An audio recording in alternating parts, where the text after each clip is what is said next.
Welcome, everybody. New song. Listen to the words.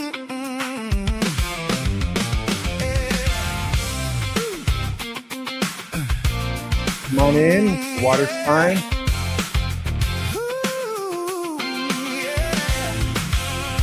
World is spinning like it's ending, but what if it's the beginning, the first inning of a whole new game?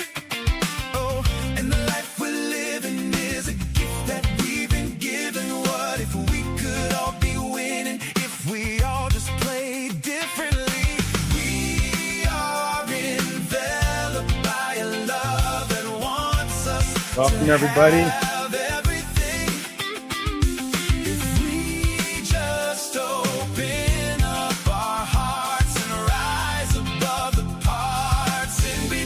Together now.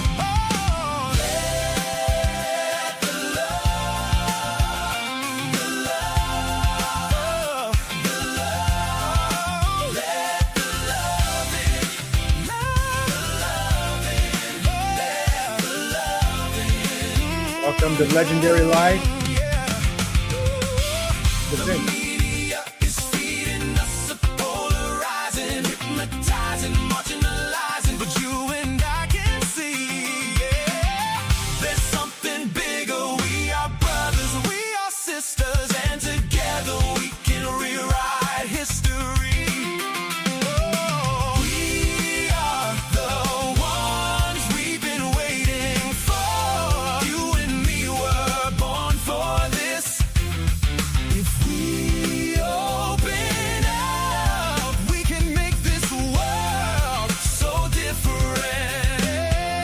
Yes.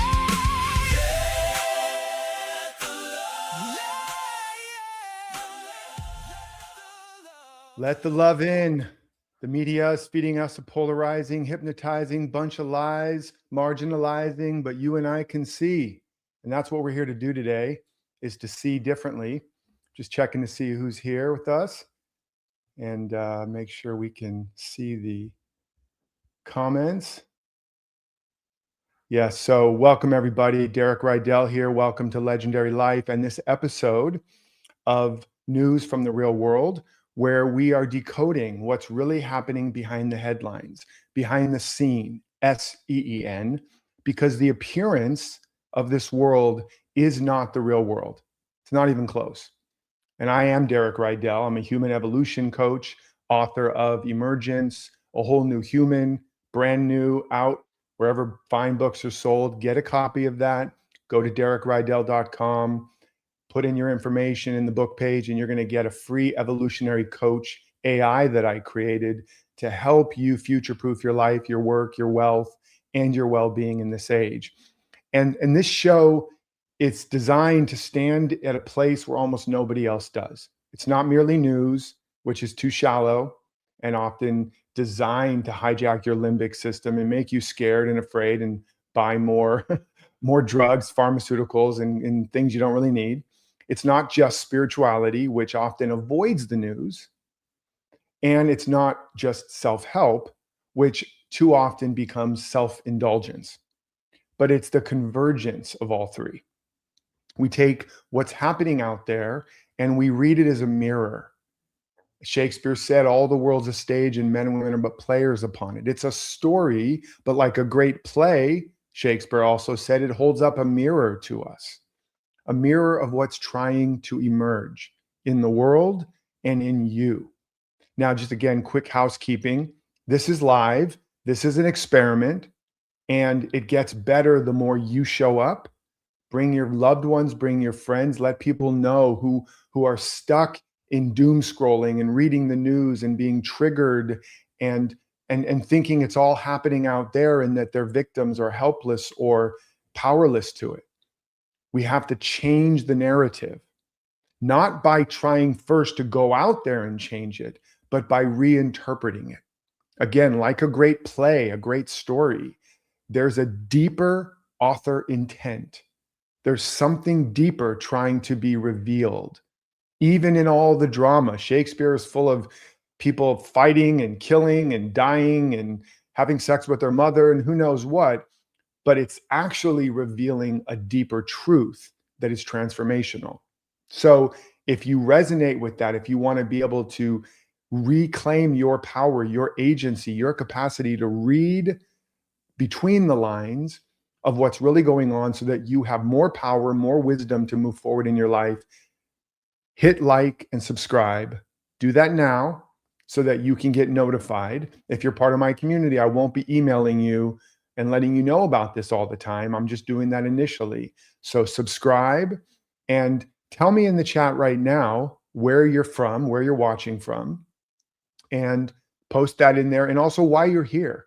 What brought you here? Maybe you just stumbled on by and saw this crazy guy singing into a mic and are like, what's going on here? But let me know where you're coming from and why you're here. Now, before we get into the meat of today about money does not equal wealth and about this headline of what we're going to talk about today, I want to just catch up anybody that's new and remind the rest of you what we're actually doing here, because it matters and you have to hear this more than once. The premise of this show is that the headline level is never the real story out in the world and even in your own life, right? You know, Bob cheated on me, or Susie is mean to me, or my kids are struggling, or whatever the issue is. It's not the real issue. The headline is the fruit. The real story is the root. And if you only ever react to the fruit, you stay a victim of the weather. Some days the tree gives you a nice apple and you're happy, right? Some days it just drops it on your head and you're a victim. But either way, you're just standing under the tree getting hit by the weather and by whatever falls, right? So we don't want to do that. What we do here is we learn to read things more and more at the root. And that starts with understanding a word I've been talking about lately, which is apocalypse. We are in an apocalypse. And apocalypse doesn't mean the end of the world. It comes from the Greek word apocalypsis, which means the unveiling or the uncovering. Apocalypse means that which has been hidden is being revealed. And we're in that age right now, the age of unveiling, the age of revealing, right? Epstein, Disclosure Day. In fact, I'm going to see the movie tonight, Spielberg's new movie. You know, the aliens are among us, Epstein, everybody's up to shenanigans, and what used to be hidden is increasingly being revealed. So that's right on time. It's also what's called the fourth turning. And so when the world or your world seems like it's falling apart, a better way, a more constructive way is to begin to see it as if something is being revealed so that it can fall together in a new way, so that it can be reborn. First, when the lid comes off, that's literally what it means again, the apocalypse. The lid has come off and what's hidden is revealed. There might be demons coming out, but they've been sitting on top of some angels, and the angels do eventually come out. But it's happening to like a fever that's releasing the toxins so that we can get back to who and what we really are and what's really trying to emerge. Now, we've spent the last couple episodes building this framework, building this lens of how to begin to see the world and interpret the world and interpret our own life. And in episode 1, we talked about how the world is this mirror, even at a civilizational scale. And we went deeper into understanding there's really only one thing going on. We're even discovering this now in neuroscience and some of the cutting edge physics, quantum physics, that there really is one unified something, and that there is deeper patterns of potential that are seeking to emerge. And we talked about that in the first episode. If you haven't seen it, go check it out, because there's a lot of layers to this that I really want you to understand. And it's not something you just listen to like eating a bag of chips and you get full for a minute, but they're empty calories. If you watch the first couple episodes, really understand this framework, it will be of value to you and return on that value for the rest of your life, in terms of your ability to read the stories in the world and in your life and to become empowered by them. In episode 2, we talked about how history isn't random. Evolution isn't random. It's not just one damn thing after another. It's not just accidental things smashing into each other and we'll see what happens. It's actually a process by which life is always seeking the next best condition for a hidden pattern to emerge. And that's where the law of emergence comes from. And again, you want to watch that so you can understand more deeply that everything is conspiring to create the next best condition for some potential to emerge. That's what's going on. Life is for you, but you have to be able to see what is the deeper pattern. So you're not just billiard balls smashing into each other or what one of my mentors, Michael Beckwith, calls the friction of the fictions, and you're stuck in the story level and you don't understand there is a deeper theme that's trying to emerge in the story of your life and in the story of our world. But today we're going to not just talk about the lenses and build the lenses for seeing, we're going to use it more specifically. And we're going to take what is probably one of the biggest, most significant headlines on the planet right now, and we're going to decode that. Now, this is what I like to call the apocalypse report. Imagine a little, some kind of lid coming off the planet and demons and angels escaping. I don't know. I haven't come up with an image for that yet. But basically, last week, for the first time in history, one person crossed a number we used to think was impossible. And that's Elon Musk. He became the world's first trillionaire. Yes, trillionaire.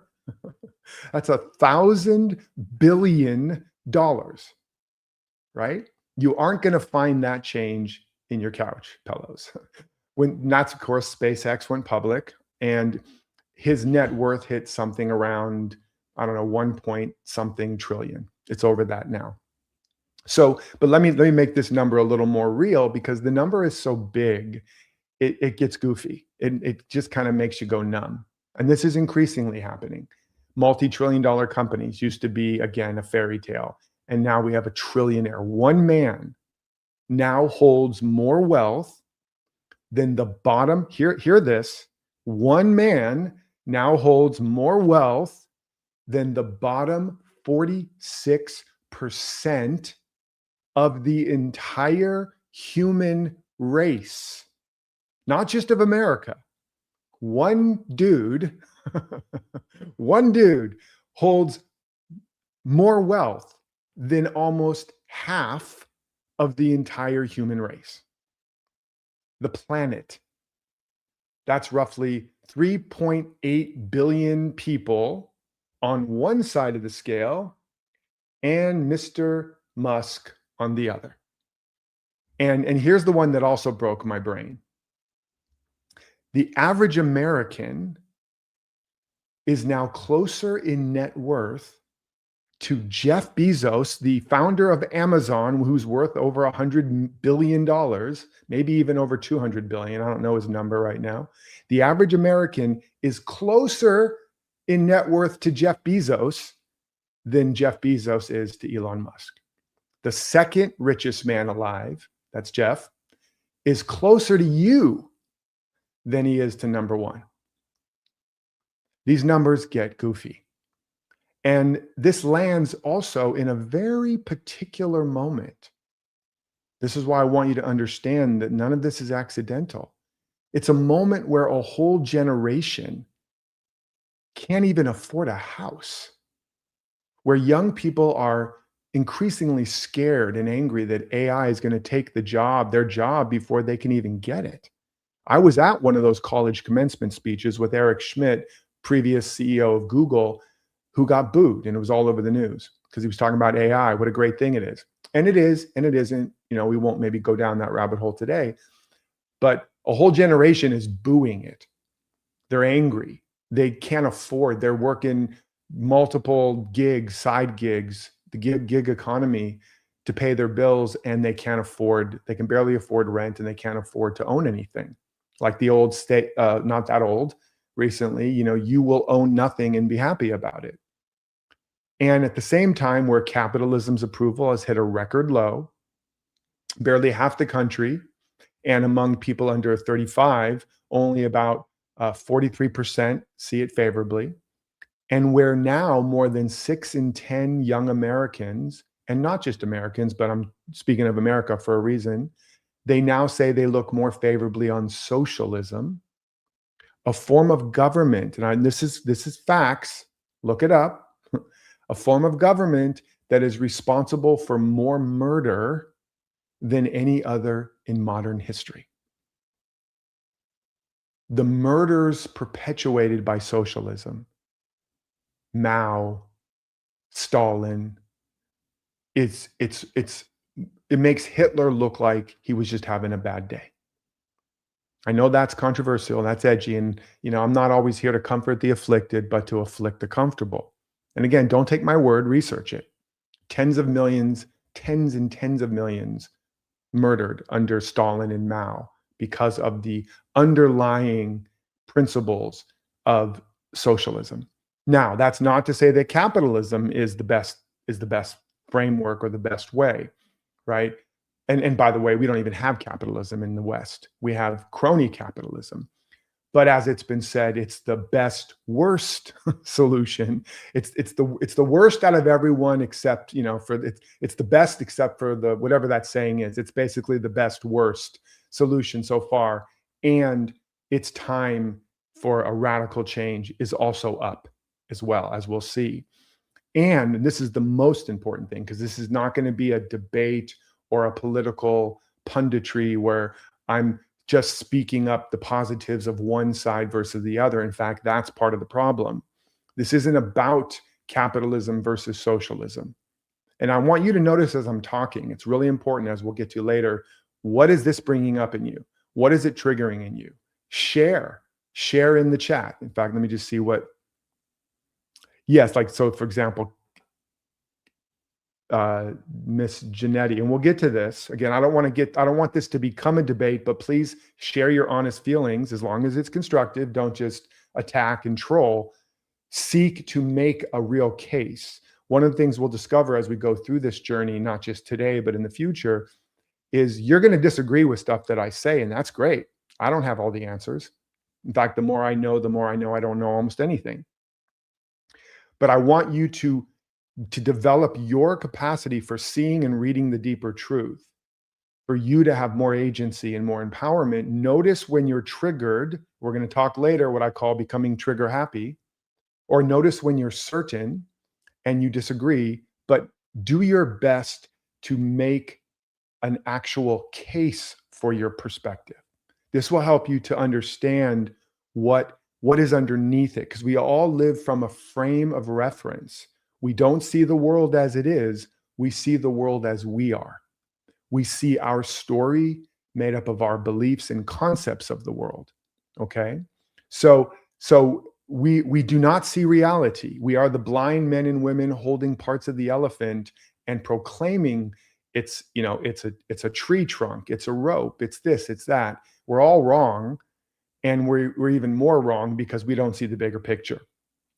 But together, we can begin to home in on more and more of what's true, okay? And once you begin to see what's true, you will begin to see it across all dimensions, science, physics, spirituality, religion, etc. You'll see these unifying and repeating principles.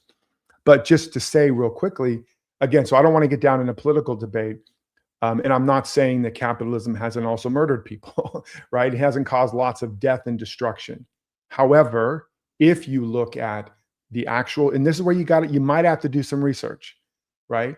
You might have to do some research if you want to actually shift your perspective, especially where you're certain.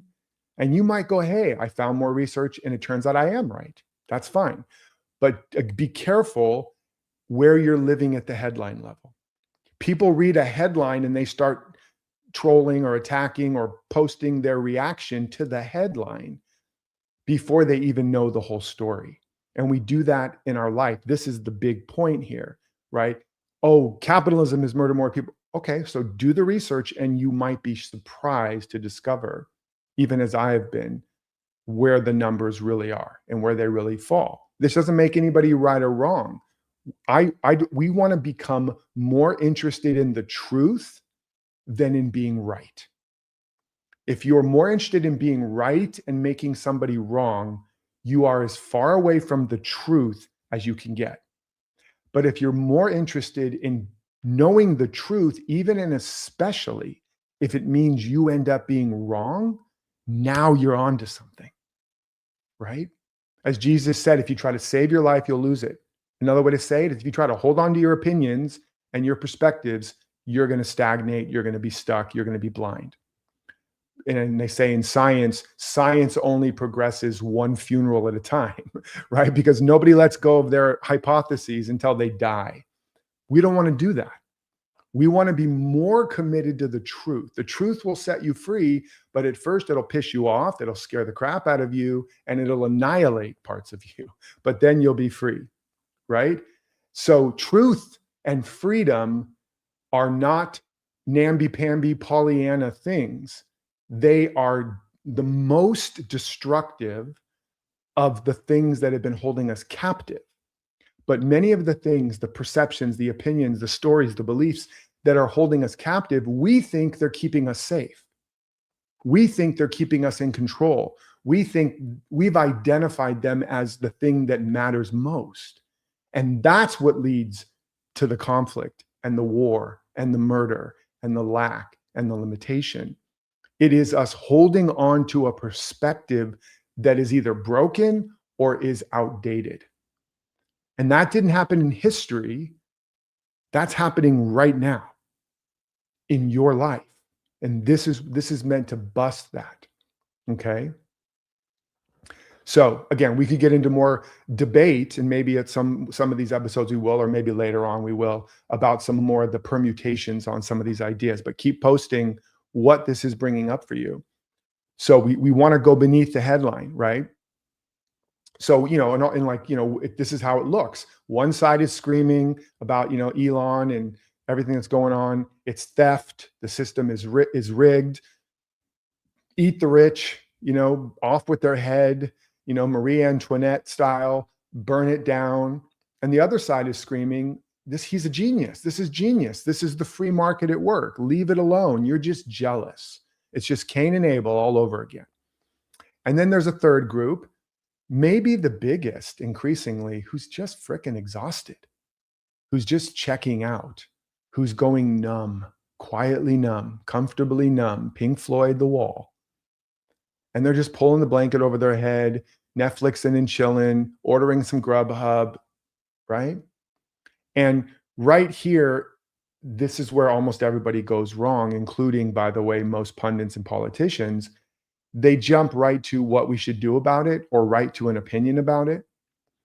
And they instantly pick a side, pick a team, grab a torch, or grab a shield.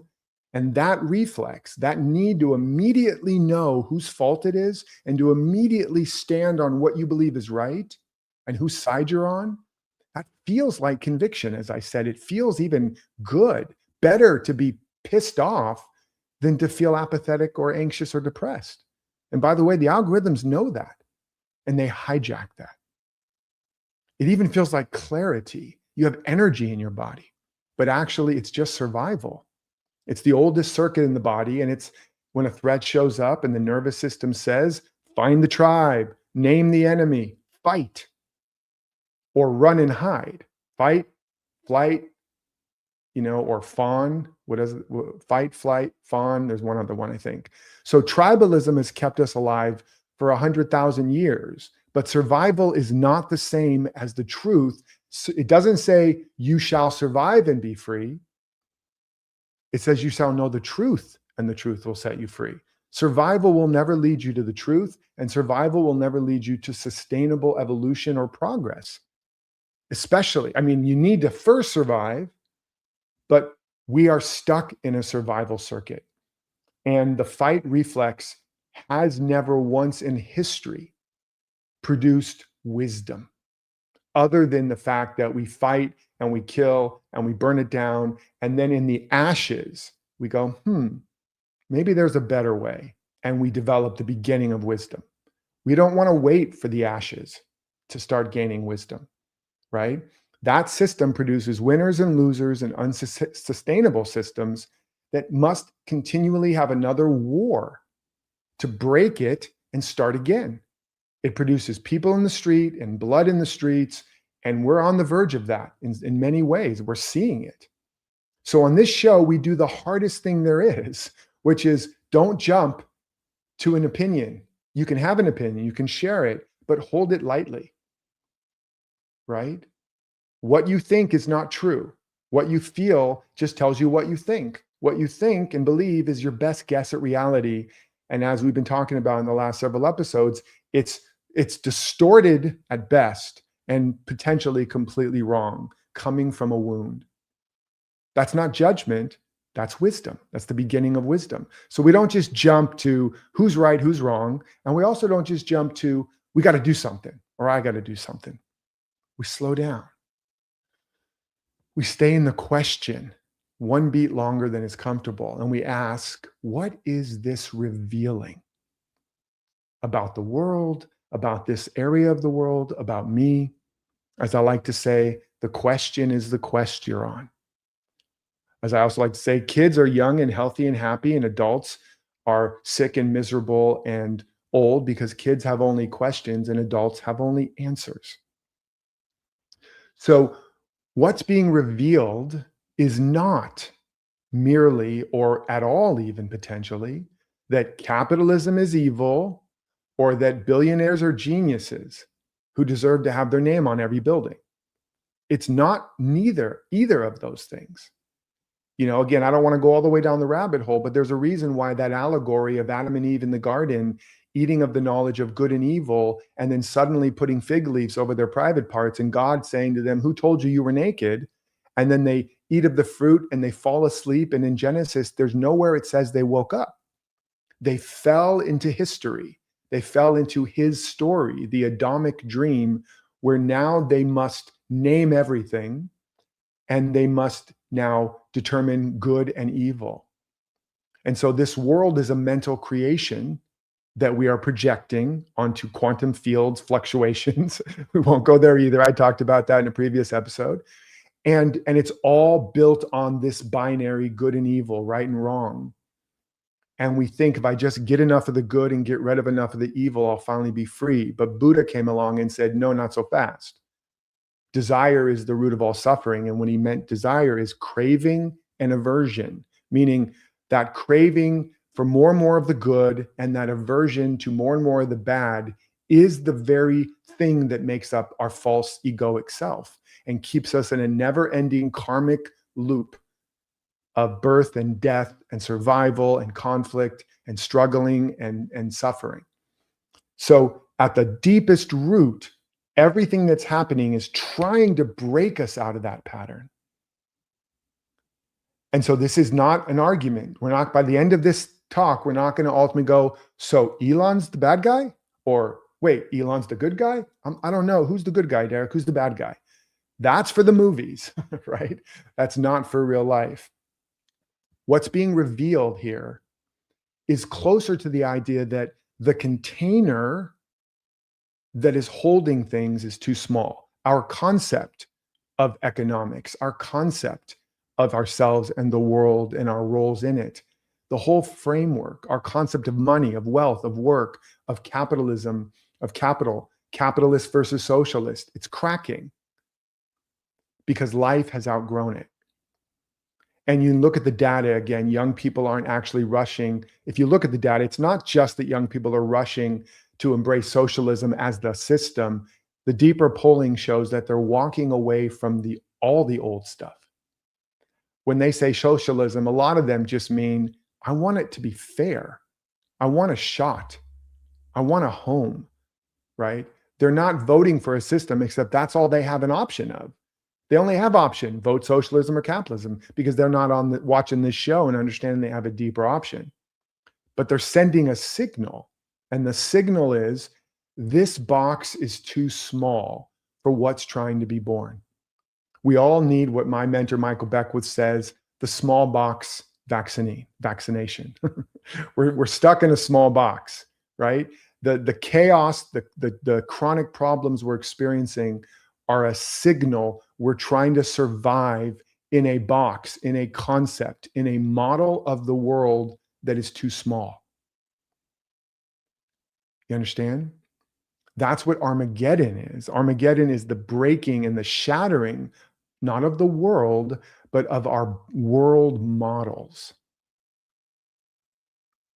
Okay, it's not the actual meteor hitting the planet, and it's not the end of money and economies. It's the end of our concepts of money and wealth. That's what's trying to emerge, is a bigger concept of wealth and abundance and freedom and justice. As Jesus said, you can't put new wine in old wineskins. And as I said earlier, if you try to save your life, you will lose it. But if you lose your life, you'll find it.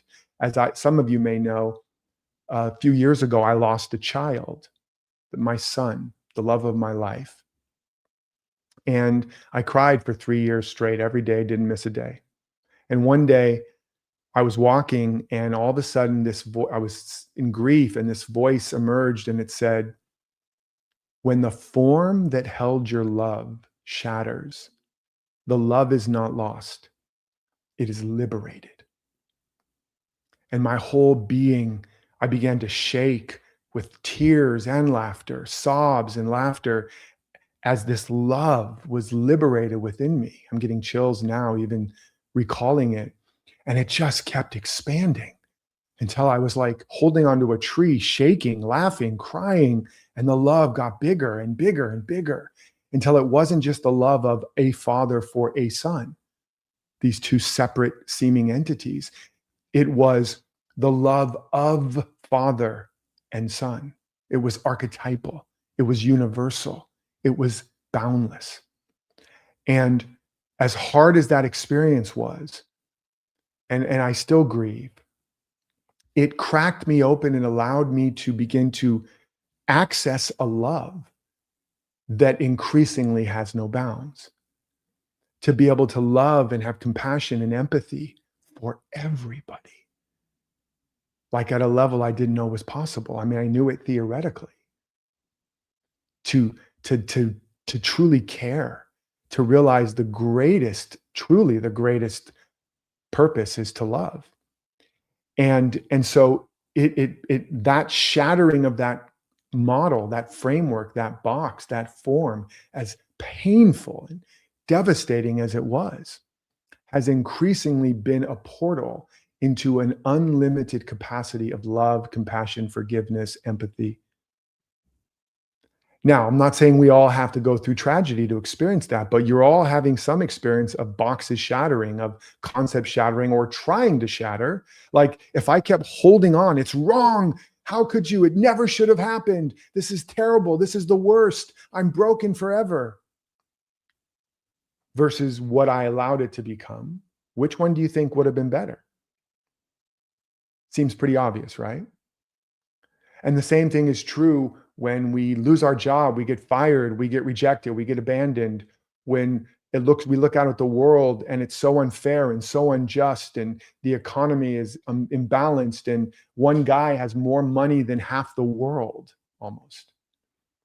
But something's trying to break, something's trying to shatter, but not so that it tears it down, not so that one person gets to be right and one gets to be wrong.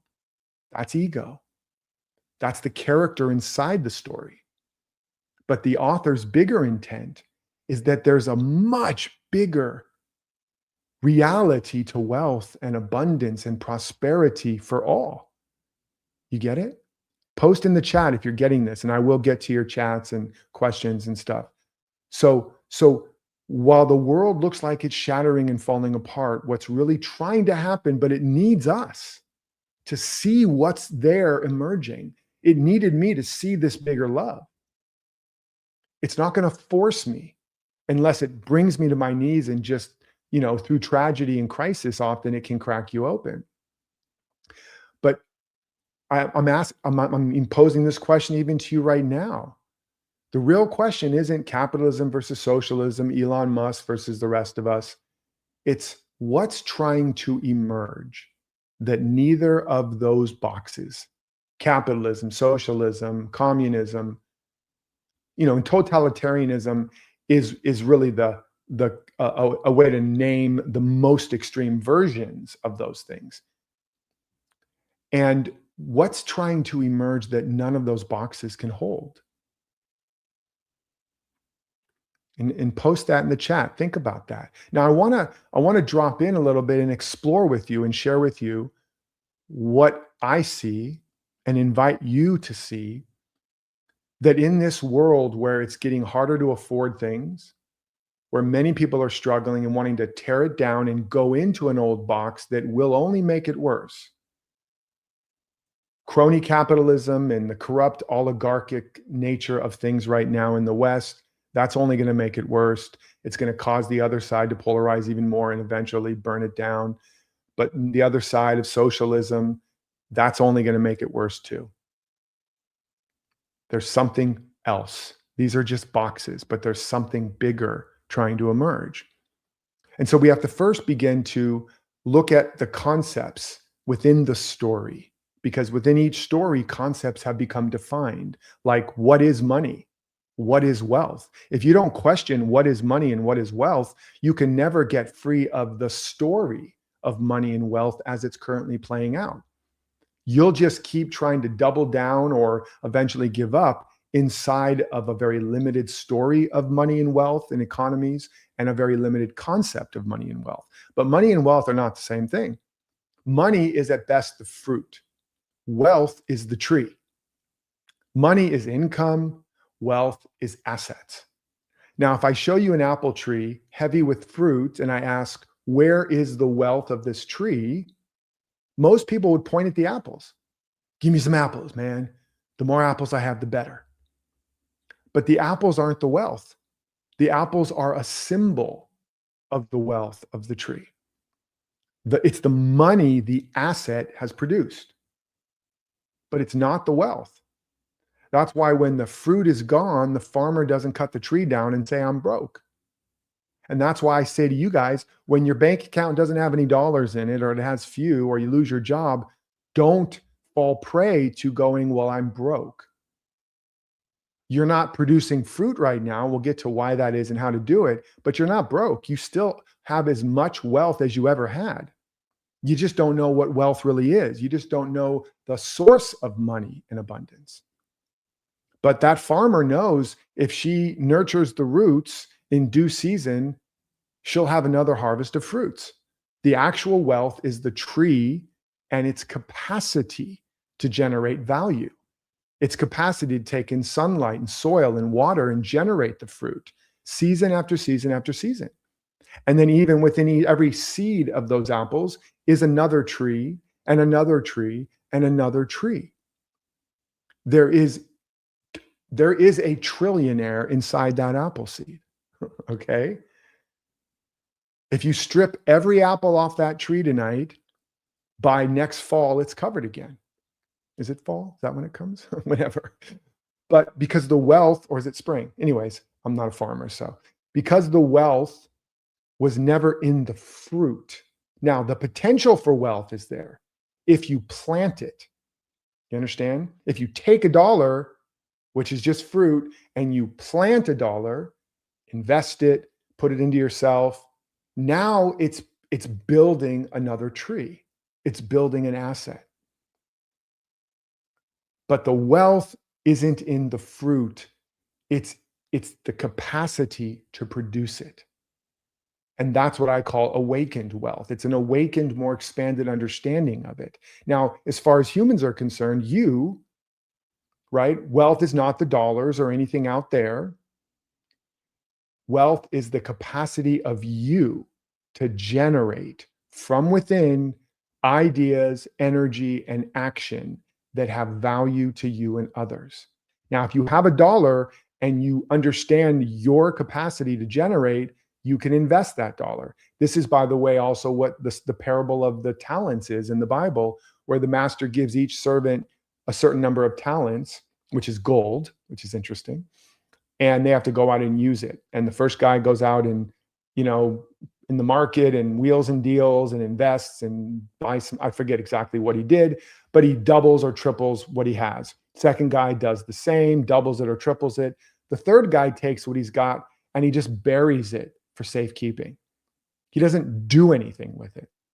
He believes That gold is the wealth. So he hoards it. He holds on to it. He doesn't want to lose it. And when he goes back to the master and each guy says, hey, here's what I got. Here's what you gave me, but now I doubled it or tripled it. Here's what you gave me, but look at, I used it. I invested it. I circulated it. There's more. And the third guy goes, and each of them gets to keep part of the profits and gets a seat in the kingdom. And the third guy's like, I wanted to make sure I didn't want to lose anything, so I buried it.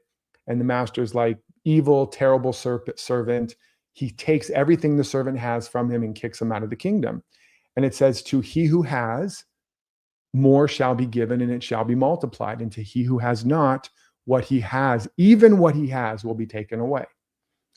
But it's a statement about the consciousness of knowing I am the source, not the gold. It's how I use what I've been given. Do I hoard it? Do I hold it? Do I fear it? Do I fear it getting taken away? If I do, I lose. I don't not only lose the potential and the opportunity, I lose the base. I lose everything. Think about that. So real abundance is not actually about how much comes to you, right? They were all given the same amount of gold. Real abundance is measured by how much can be generated through you and from you. And I didn't say just money, right? That's why Gandhi said, be the change you want to see. Not get it, not demand it, not wait for it. Become the source, right? In The Wizard of Oz, we're off to see the wizard, the wonderful Wizard of Oz, because. Be cause. Don't be at the effect. You understand? That's a hidden code. That's why he says to the lion, you always had a heart. You always had a courage. You don't need to come to me. Says to the scarecrow, you always had a heart. You didn't need to come to me. Dorothy, you could always get home. You didn't need to come to me. You need to be the cause. You need to realize you're the source. You need to be the change you're waiting to see. It's why King Solomon, the richest man of his age, said, in all thy getting, get understanding.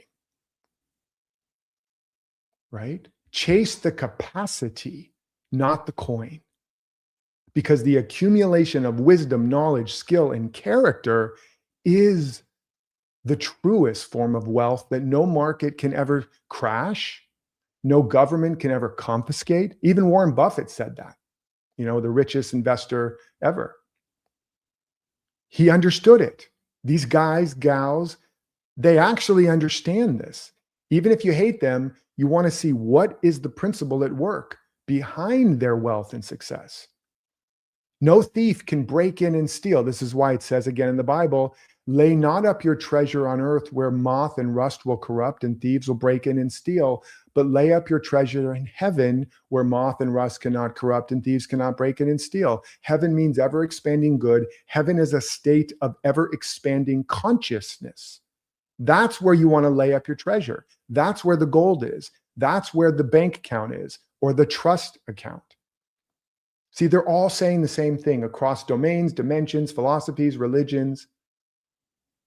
This is how you know you're beginning to see the real story behind the headline. You are the asset. What you build up and you become, nobody can steal. You are the goose that lays the golden egg.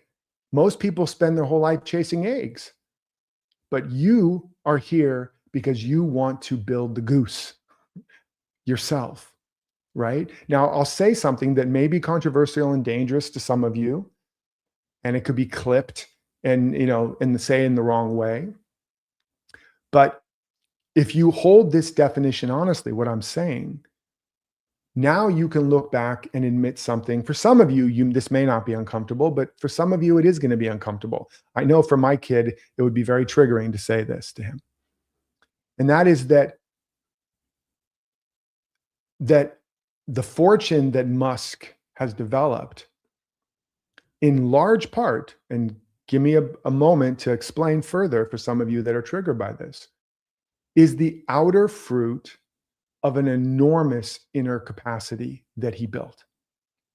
The knowledge, the skill, the relentlessness, the ability to take an idea and organize thousands of people and billions of dollars of risk into a rocket that not only takes off, but lands itself. Willing to sleep in the office, willing to take everything he'd earned from the last job and pour it all into the next one, even if he loses every penny and has to sleep on a friend's couch, which he actually had to. Again, I'm not saying politically anything about him. I'm talking about a principle. And that's true with Jeff Bezos. That's true with Warren Buffett. The wealthiest people, the most successful, and it doesn't have to just be about money. The most successful, Taylor Swift, even before she was a billionaire, the greatest athletes, these individuals and their capacity to develop wealth and success isn't unfair. It's the outcome, the fruitage of developing a capacity. That's why you want to read biographies. You want to study where they really came from. Now, yes, some of them were born on second or third base. And that becomes another story. Well, yeah, that's easy for them to develop themselves. They actually had money in running water and electricity. But there's also plenty of examples of people that didn't have that either.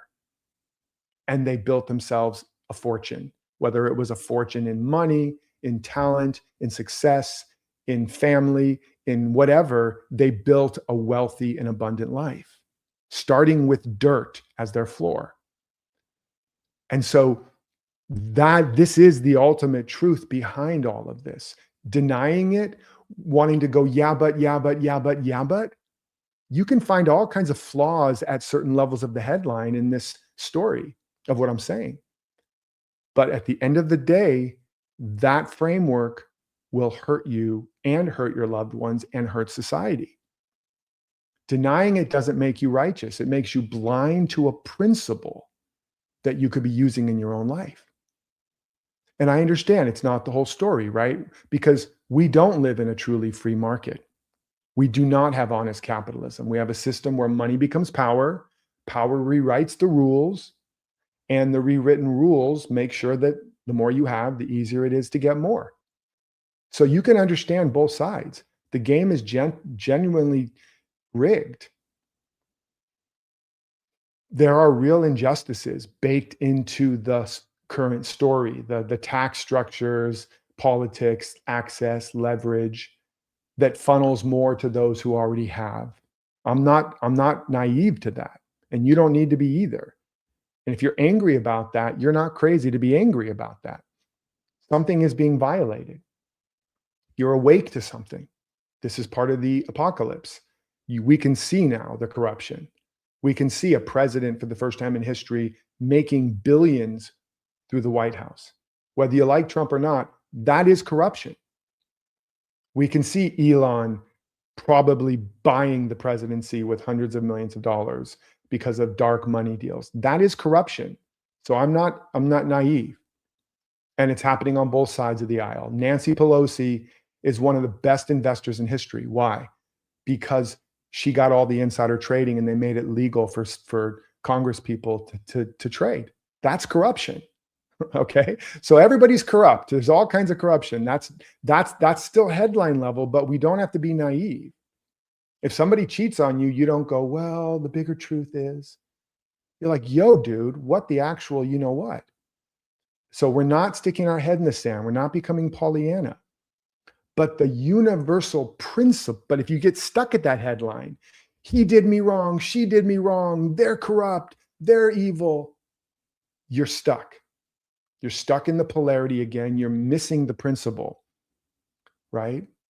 Even if there's a lot of unfair stuff, it is undeniable that one of the reasons Elon Musk is the first trillionaire, one of the reasons, there's many others, also inflation, which inflates the values of assets because of money printing, a whole other story, but is because he developed something that people wanted, that people valued, and he made tremendous sacrifices along the way to do it. He developed capacity. Now, maybe he would only be a billionaire if there wasn't so much corruption. Fine. But he would still be a very rich and successful man, as would many other people, men and women alike. You know, the woman who started Spanx and became a billionaire. She did it out of her apartment. She was broke. And so, but she worked her butt off, literally and ironically. So she developed something in her against all odds, all rejection, against the Goliath of the fashion industry or the apparel industry. This is the real story, not the headline, right?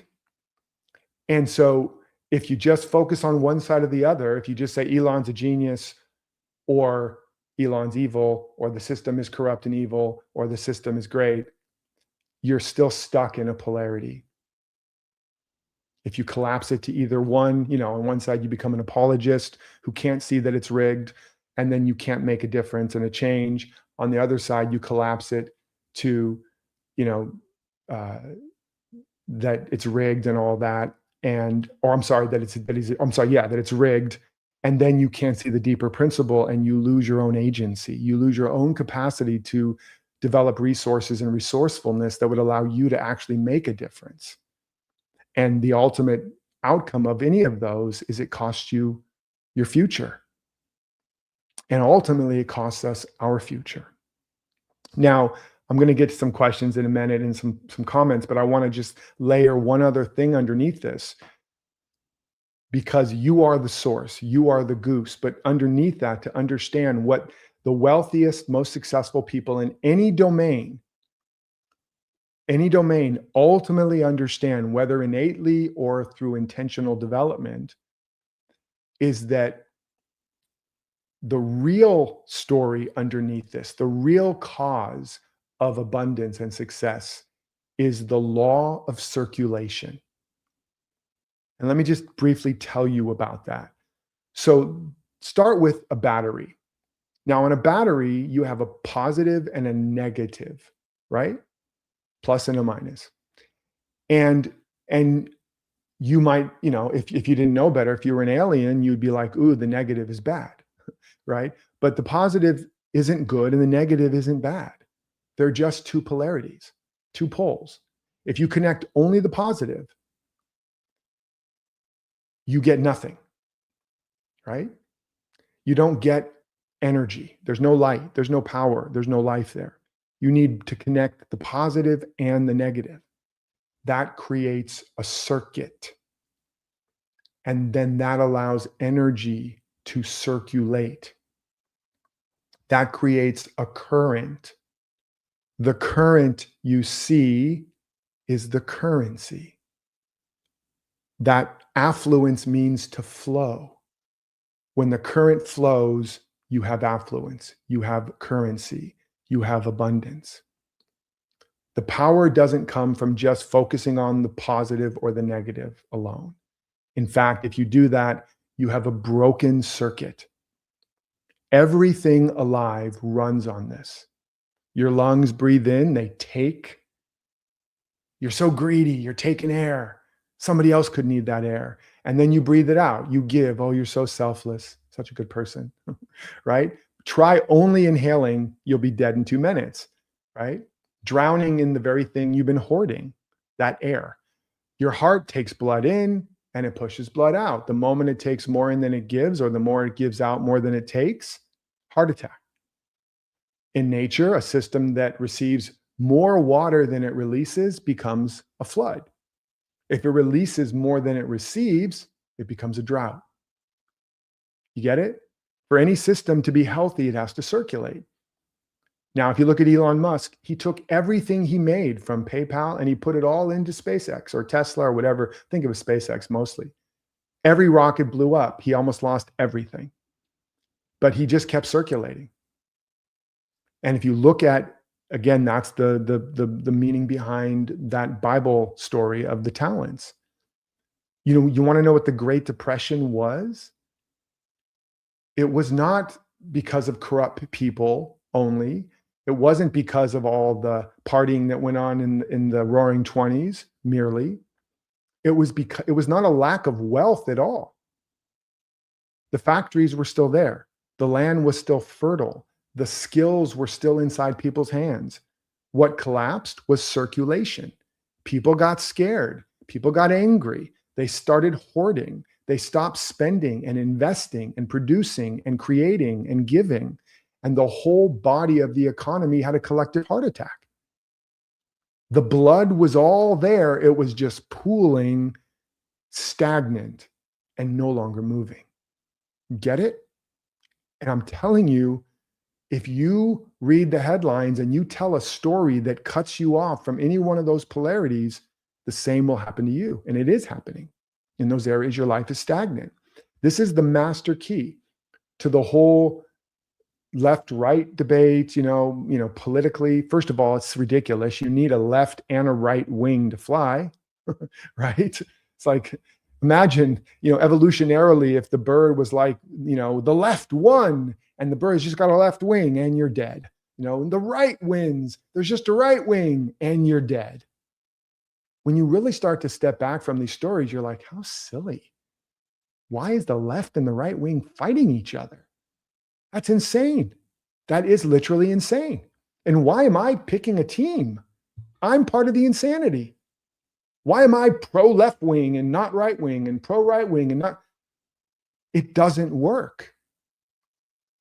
That's like saying I'm pro left brain and let's cut this right brain out, this hemisphere. Or I'm pro right brain, let's cut out the left brain. You need both to function. Would you agree? Right? Or masculine and feminine. It's like, me too, it's just for the women. Well, okay, yes, they need to speak up, no doubt. But what about me too? It's like Black Lives Matter, all lives matter. You see, it's all a trap. Yes, of course, Black Lives Matter. And yes, of course, all lives matter. Yes, me too. And yes, you too. And yes, all of us. It's all a trap. That doesn't mean there's not a moment to take a stand for female rights or men's rights or people of color or this, that, or the other. All of that has a moment. But if you don't reconnect the circuit, you have a broken circuit and you have conflict and you go backwards, not forwards. You have lack, limitation, separation, polarization, and ultimately blood in the streets. And more people lose. You understand? It's called the Tao, the yin and the yang, right? There's a reason Lao Tzu was onto something. And too much of our history and our headlines are designed to keep us in a battle, because if you're divided, you can be conquered. If you're all for the left can control you. And so can the right, by the way, by making you pissed off, and vice versa. If you're all for men or all for women, you're controlled. You lose agency. It doesn't mean you can't have moments and focus. You go to the gym, you just work on your upper body or just your arms, fine. But you don't just do that, right? You ever see men that only work on their upper body and they have little pencil legs, or just on their front but not on their back, and they're all messed up? You need both sides. And the stories and the headlines would be boring, and you wouldn't pay attention because your evolutionary system, your animal, your what's the name of that part of the brain? Your limbic system and your lizard brain, it's not going to click if it says everybody's right. Maybe sometimes it's kind of boring. It doesn't trigger your survival instincts, your evolutionary instincts, right? So the algorithms and the media, it's designed to, it's not like it's a bad person doing it. It's what Buddha talked about. It's the craving and aversion, and it keeps hooking us with headlines, right? Right after Elon became a trillionaire, right away, people are like, we got to take all the money away from billionaires. It's like, okay. And then, by the way, just a quick stat, if you took all the money from all the billionaires in the world and the 1 trillionaire, just in America alone, you wouldn't even be able to pay all the debt for more than a couple years. And then you'd be right back in the same position, only worse, because you would have killed a lot of gooses that are producing some eggs. It doesn't work.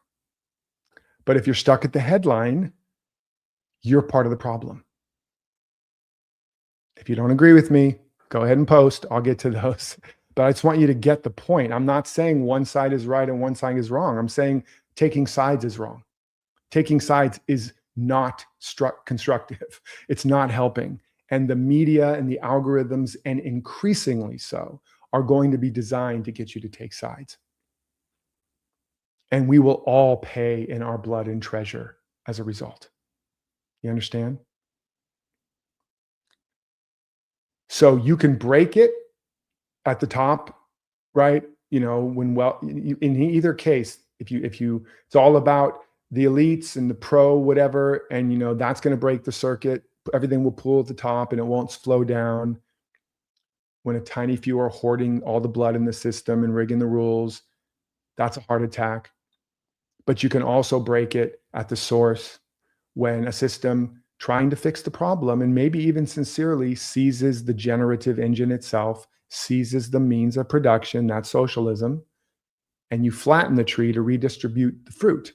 That's what Mao did. That's what they did in Russia. You punish the capacity that produces the wealth.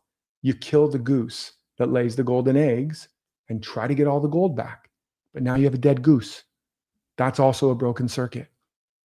And nothing will grow to circulate anymore. You'll never even have the beginning of circulation. That's what socialism does. That's why socialism, when it rises, it kills all the means of production and everybody starves. And then they start killing each other for having an extra piece of bread, right? So either side, and if it pools at the top, you also end up with war and injustices. And either way, it doesn't work. And I will say one little sidebar, that while it's true on one hand that entrepreneurial types are becoming the goose and are producing the abundance into the system that actually allows for the tax base and to pay for all the things, people don't realize that either. And that's an argument for entrepreneurialism, or an argument for you to become a producer and a creator and a generator, because the producers, creators, and generators are the ones that produce the stuff that everybody uses. But then you could argue, well, they also need people to work for them. And so you also need to understand you can't be a producer without workers. However, and this is important for you to understand, that is increasingly less true in the AI age. So what does that mean for you? It means if you're fighting for the rights of workers, yes, there still needs to be rights, don't get me wrong. You have to look at your own life and see where things are going and unfolding, and understand that one guy just built $1 billion company with himself and AI. And increasingly, what this is, the core of this topic today, is the real story behind the story is that you are the goose that lays the golden egg. Don't be jealous of Elon or anybody. Don't be mad at anybody. Become the goose. Be the change. Reclaim your power, your agency. Remember, you are the source, and become more resourceful. And this has never been more true, because as job freezes are happening, and as less lower level work is being removed and replaced by AI and agents, there's one thing that the world can't replace, and that is you uniquely knowing who and what you are and what you stand for, having reclaimed your agency, being the cause, being the change, no longer wasting your energy on circle of concern, which we talked about, which is, why are they doing it? It's not fair. This isn't right. I'm not saying there's not a time to speak truth to power and go to the window and say, I'm mad as hell, I'm not going to take it anymore. And to, not riot, but protest in the streets. There's time for all of that, but then get your butt back and become the goose. Become the person who's focused on your circle of influence, where you can actually create and produce the value that only you can. That's going to be the secret to future-proofing your life, work, wealth, and well-being in this age of disruption. So just take a breath. I know that's a lot. I want to look at some of these comments.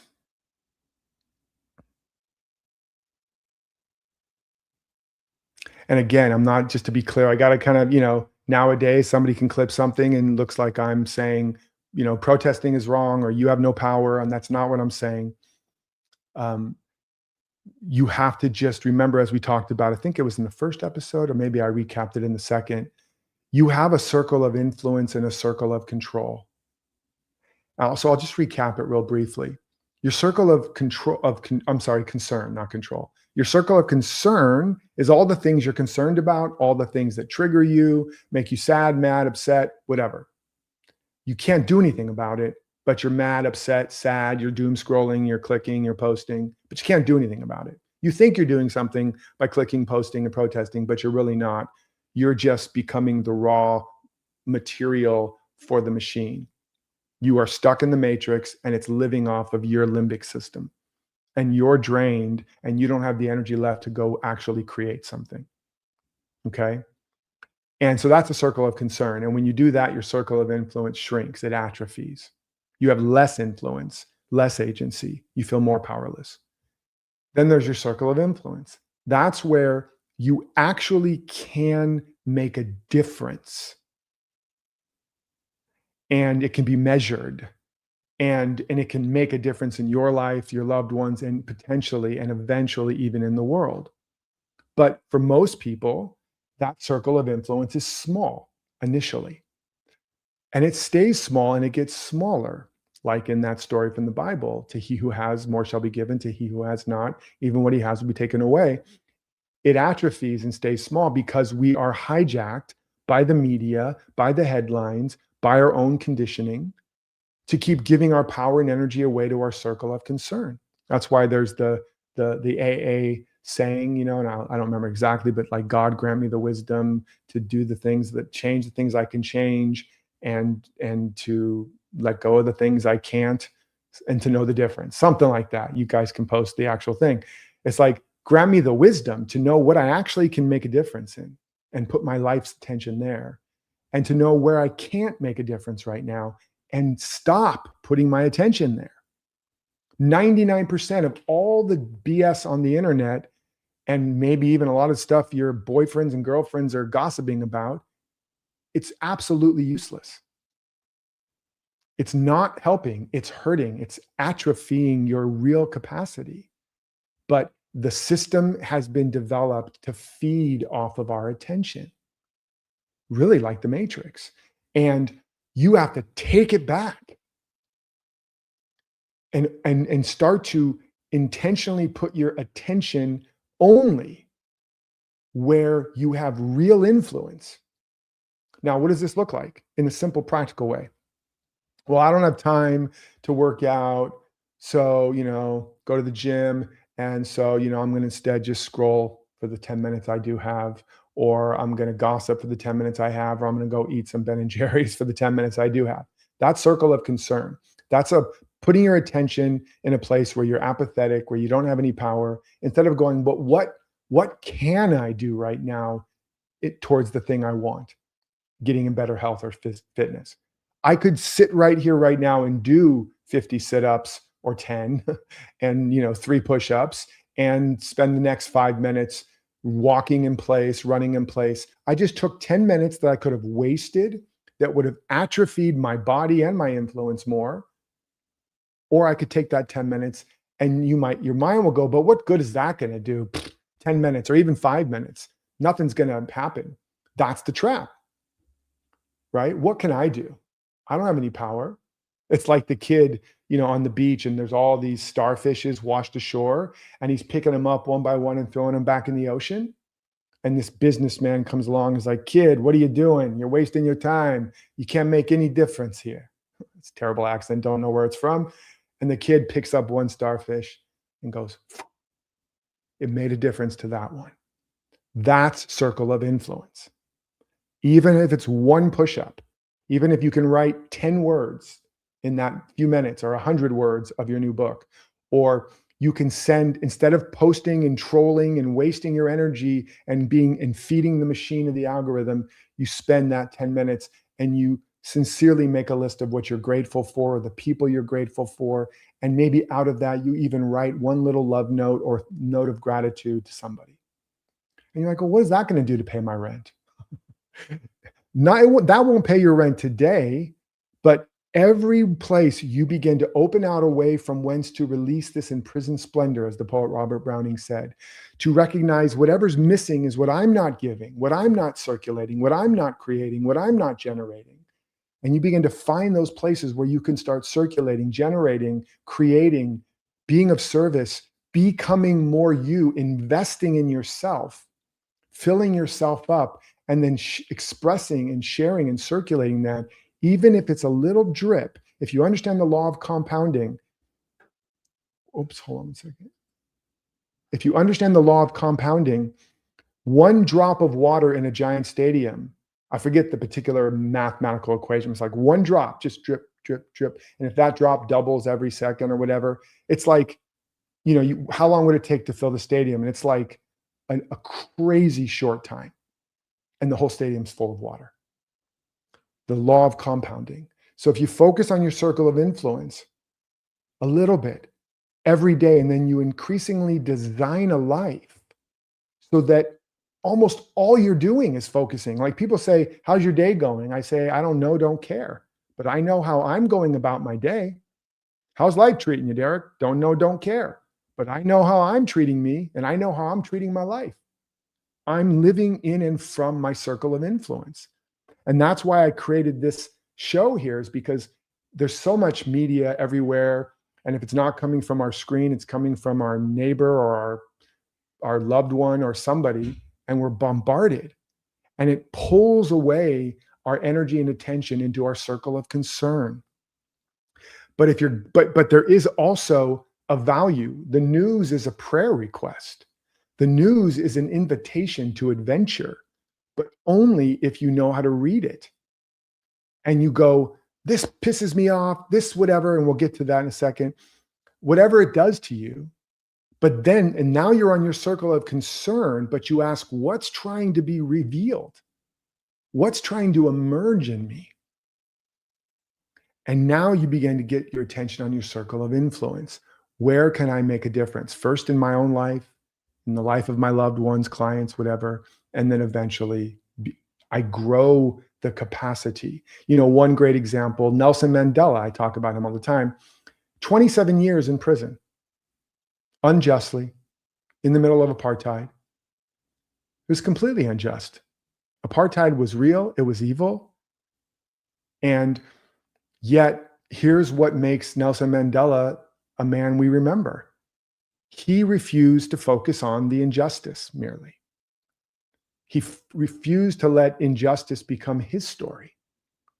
In that cell, he dug deeper, and he became, in his own words, based on a poem, Invictus, the captain of his soul and the master of his fate.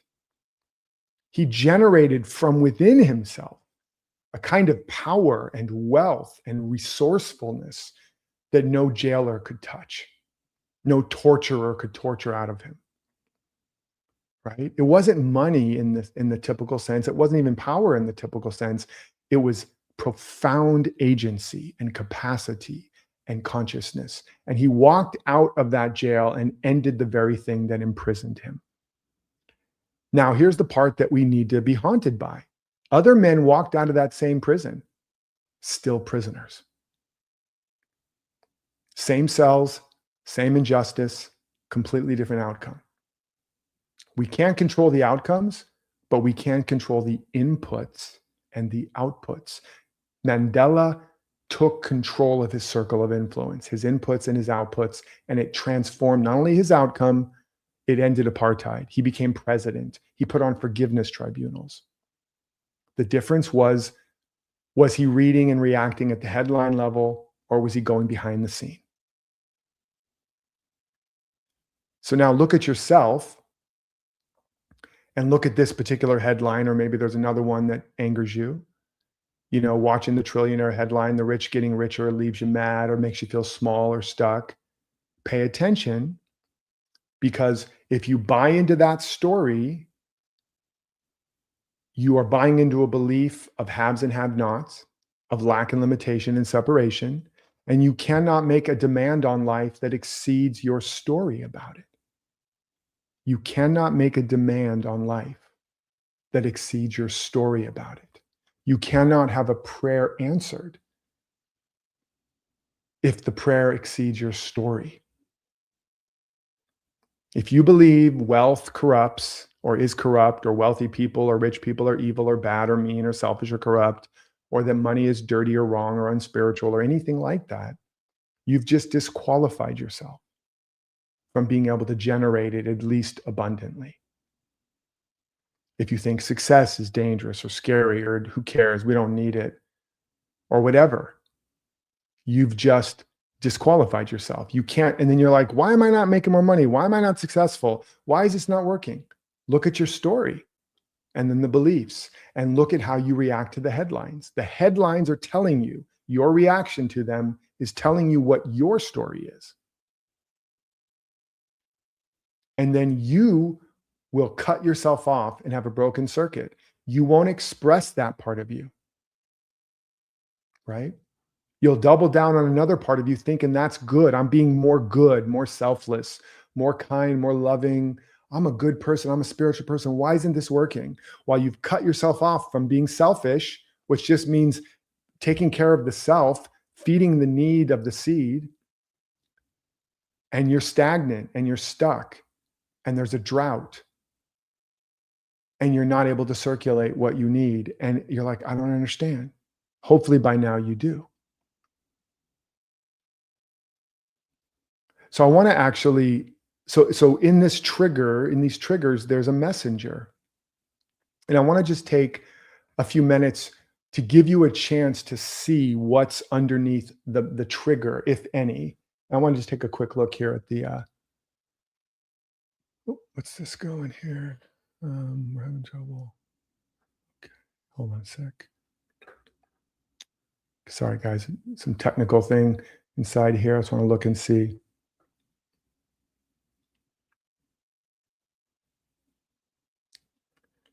Yes. And yeah, and Hentibra, it's not just I have been blessed with material abundance. That's a story, but you want to identify where you're telling a story that isn't that, where you're triggered by the injustices or by the elite systems or whatever the case might be.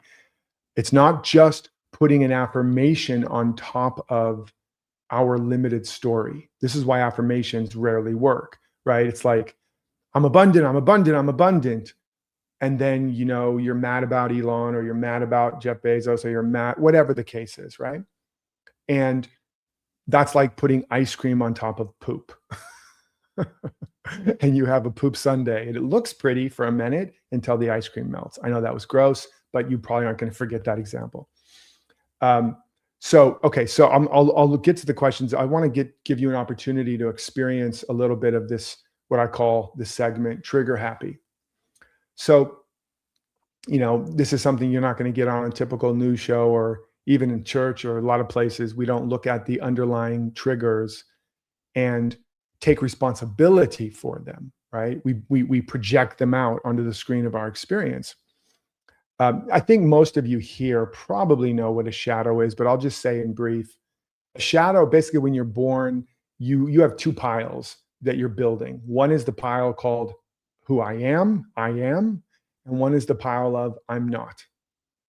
And so the I am gets things, maybe, you know, you're trying to get parts like good, loving, and or safe and approved and worthy, and the other part is I'm not. You know, these are the things that got you shamed, got you punished, got you scared. And they can be different qualities, you know, needy, greedy, selfish, selfless, good, kind, nice, bad, mean. These are all qualities that get put into these two different piles: strong, weak, creative, uncreative. But nothing gets deleted. That's key. Energy is neither created or destroyed. So you can't delete a part of yourself. You just bury it. You push it down into the dark, and that becomes a shadow. And it's not evil, although if you look at the word evil, it's live spelled backwards, right? And so it's just living in opposition to principle, to life. But these are disowned parts of you, and whatever you bury, you project out into the world, and you can't stand to see it in anybody else. It sounds like he's so selfish. He's a greedy, power hungry SOB, such and such. He's so arrogant. She thinks she's all that. She's so selfish. She's so needy. And it feels true. And you can even get a whole crowd to agree about it. That's what Facebook is about, or X, maybe even more so, right? Let's get a bunch of people to agree about my shadow. Trump is the king. Trump is evil. Elon is the king. Elon is evil. He's selfish. He's a pervert. He's this, he's that. And then it aggregates a crowd around your shadow. People who share that shadow, that trigger. Now, that trigger is a shadow, which is a judgment, and the intensity level of it is not measuring that person you're judging. It's measuring how deeply you've buried it, or rather, how much it's trying to come to the surface, or how important or meaningful that quality really is to reclaim. So let's just look at selfish. Everybody wants to be the good one, or at least some people, and the selfless one. But again, think about the battery analogy. If you have selfish and selfless, that's the positive, or negative and positive polarities, or positive is selfless, negative is selfish. Selfish, though, just means making your true self a priority, making yourself a priority. And selfless means making someone else, another self, a priority. You need both, right? The first two commandments, love God with all your heart and soul, which is really love the divine self within you. Second commandment, love your neighbor as yourself. That's the master polarity. That's the way of sacred union. It's an infinity symbol. That's the Tao. And so you need both, right? You can't just be selfless. Then you can't receive. Then you can't put yourself first. You step over your own needs, believing someday you'll get it. And when is that day coming? How's that working for you, right? It's a broken circuit. You can't give and give and give, or you burn out and you resent it because you have a broken circuit and you never able to create the golden eggs, right? You give from your roots instead of your fruits, and you end up not rooted enough to produce much or any fruits. You get it? So there, whatever the qualities are, you have them all. You are a needy, greedy, selfish son of a bitch, okay? But that's not a bad thing. As you will eventually see, and some of you have done this work, if you do the work of integrating those parts of you, they're just polarities that got a bad name. Okay? But they're all parts of you. And when they're integrated, you're not triggered by the world, you're inspired by it.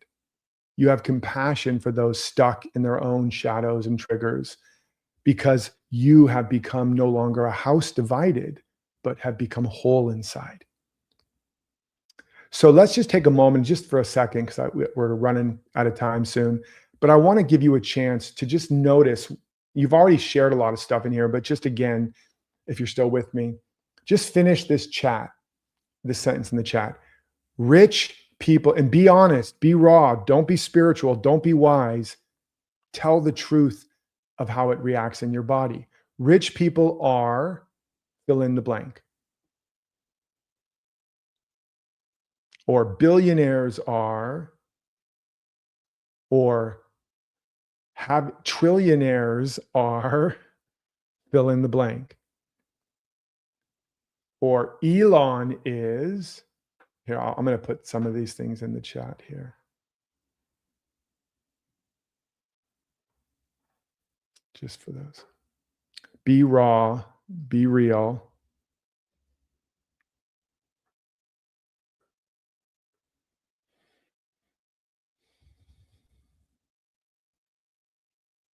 I just posted that prompt in the chat. Go ahead and answer those prompts. And I might have put it in there more than it went in there a few times for some reason. Let's see.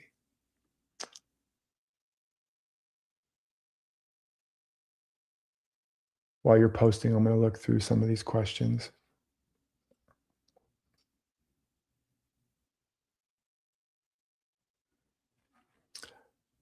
So if you're playing along, You're just coming up with some trigger, something about this that triggers you.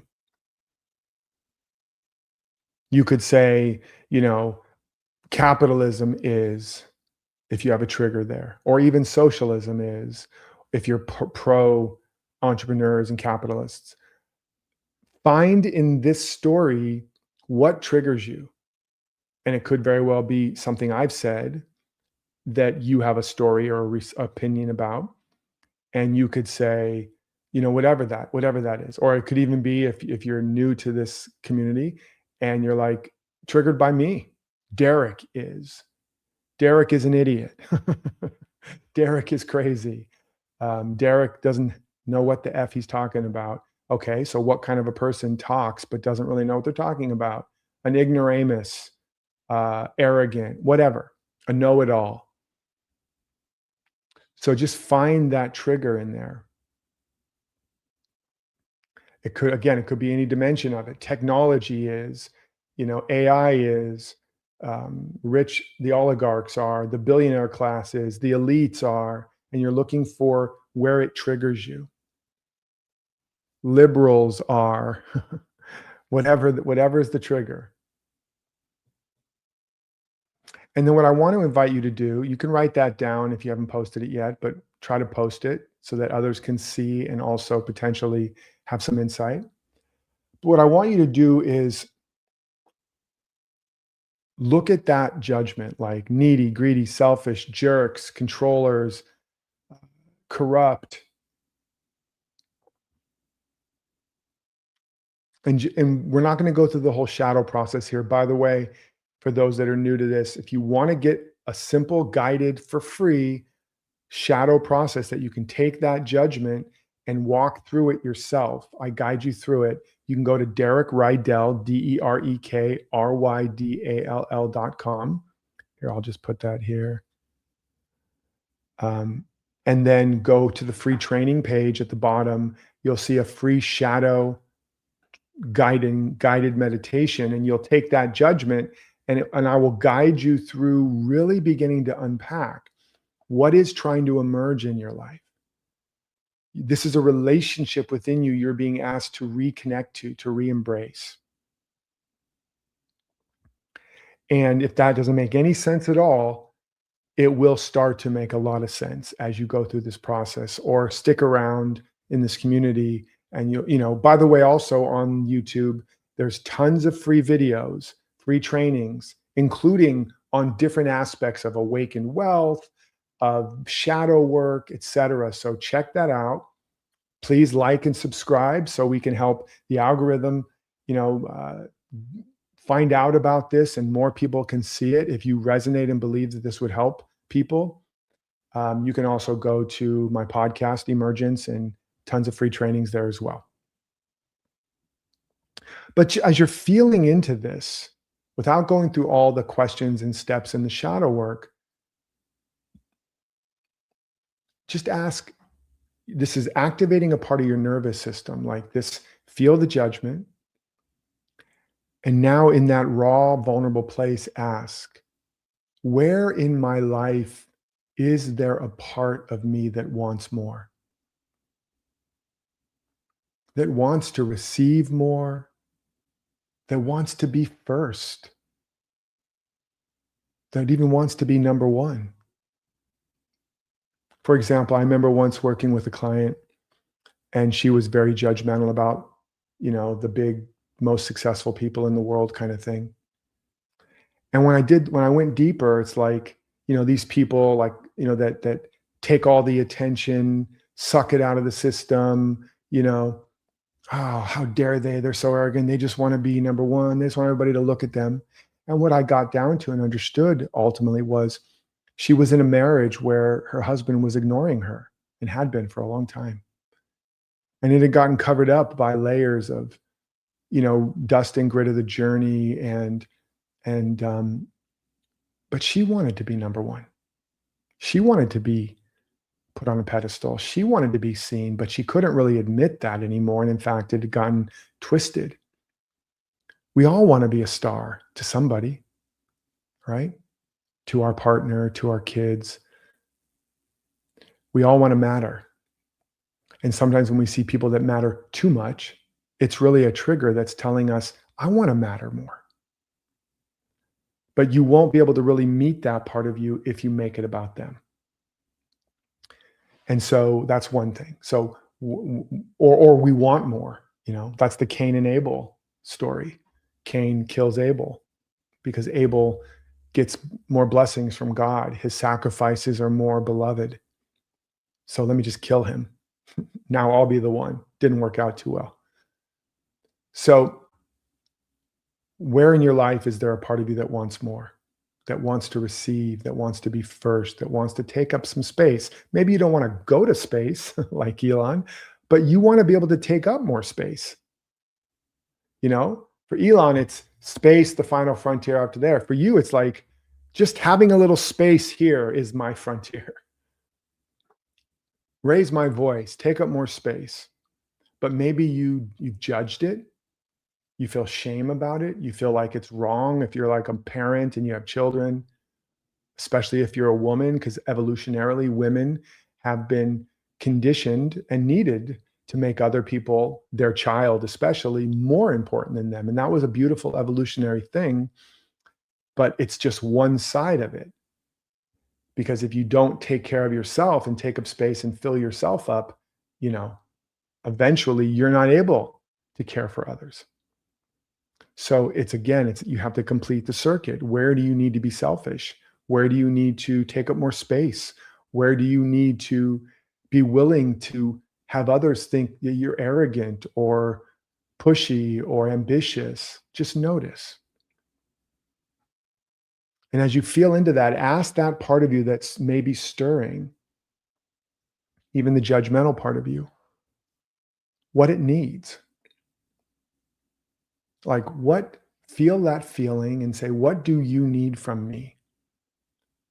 So that you can become an integrated and constructive part of my life. What do you need me to start doing or stop doing? Start focusing on or stop focusing on?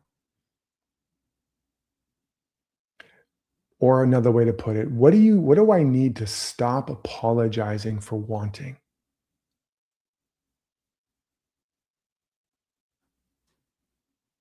Where do I need to let myself be seen more?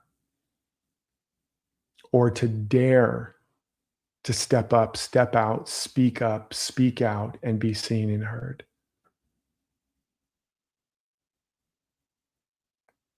Just take a moment. I know I'm just trying to give you can rewatch this, but I want you to get a sense of what's possible here. I want you to notice some things are stirring and moving. And again, you can rewatch the replay if this is going too fast, and I encourage you to. But I want you also to find the cost, because it seems like it has a payoff to judge, to blame, to pick a team, to make somebody wrong like Elon or whoever, or just ignore it. But if you can find out the cost of staying the same, you're going to be much more likely to change for the better. So ask, where is that broken circuit costing me right now? And listen to what bubbles up. Notice. What's it costing me in my income, in my asking? Even Jesus said, ask and you'll receive. Knock and the door will open. Seek and you will find. Pretty ambitious of him. So what is it costing me, this broken circuit, in my income, in my asking, in my visibility? In the simplest area, like my willingness to charge for what I do or charge what I'm worth.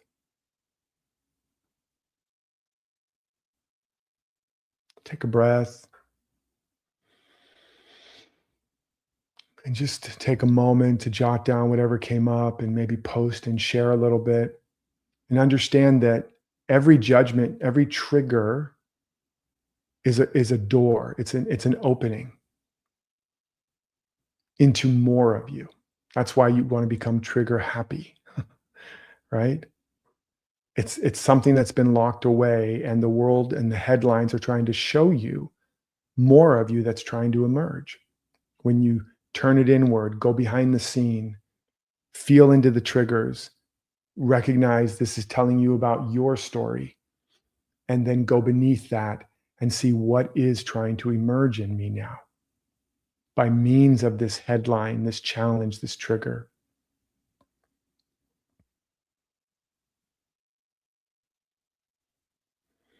And what's trying to happen in your life, wherever those things are, is there's a bigger life, a bigger story, a better and a truer story that's trying to emerge.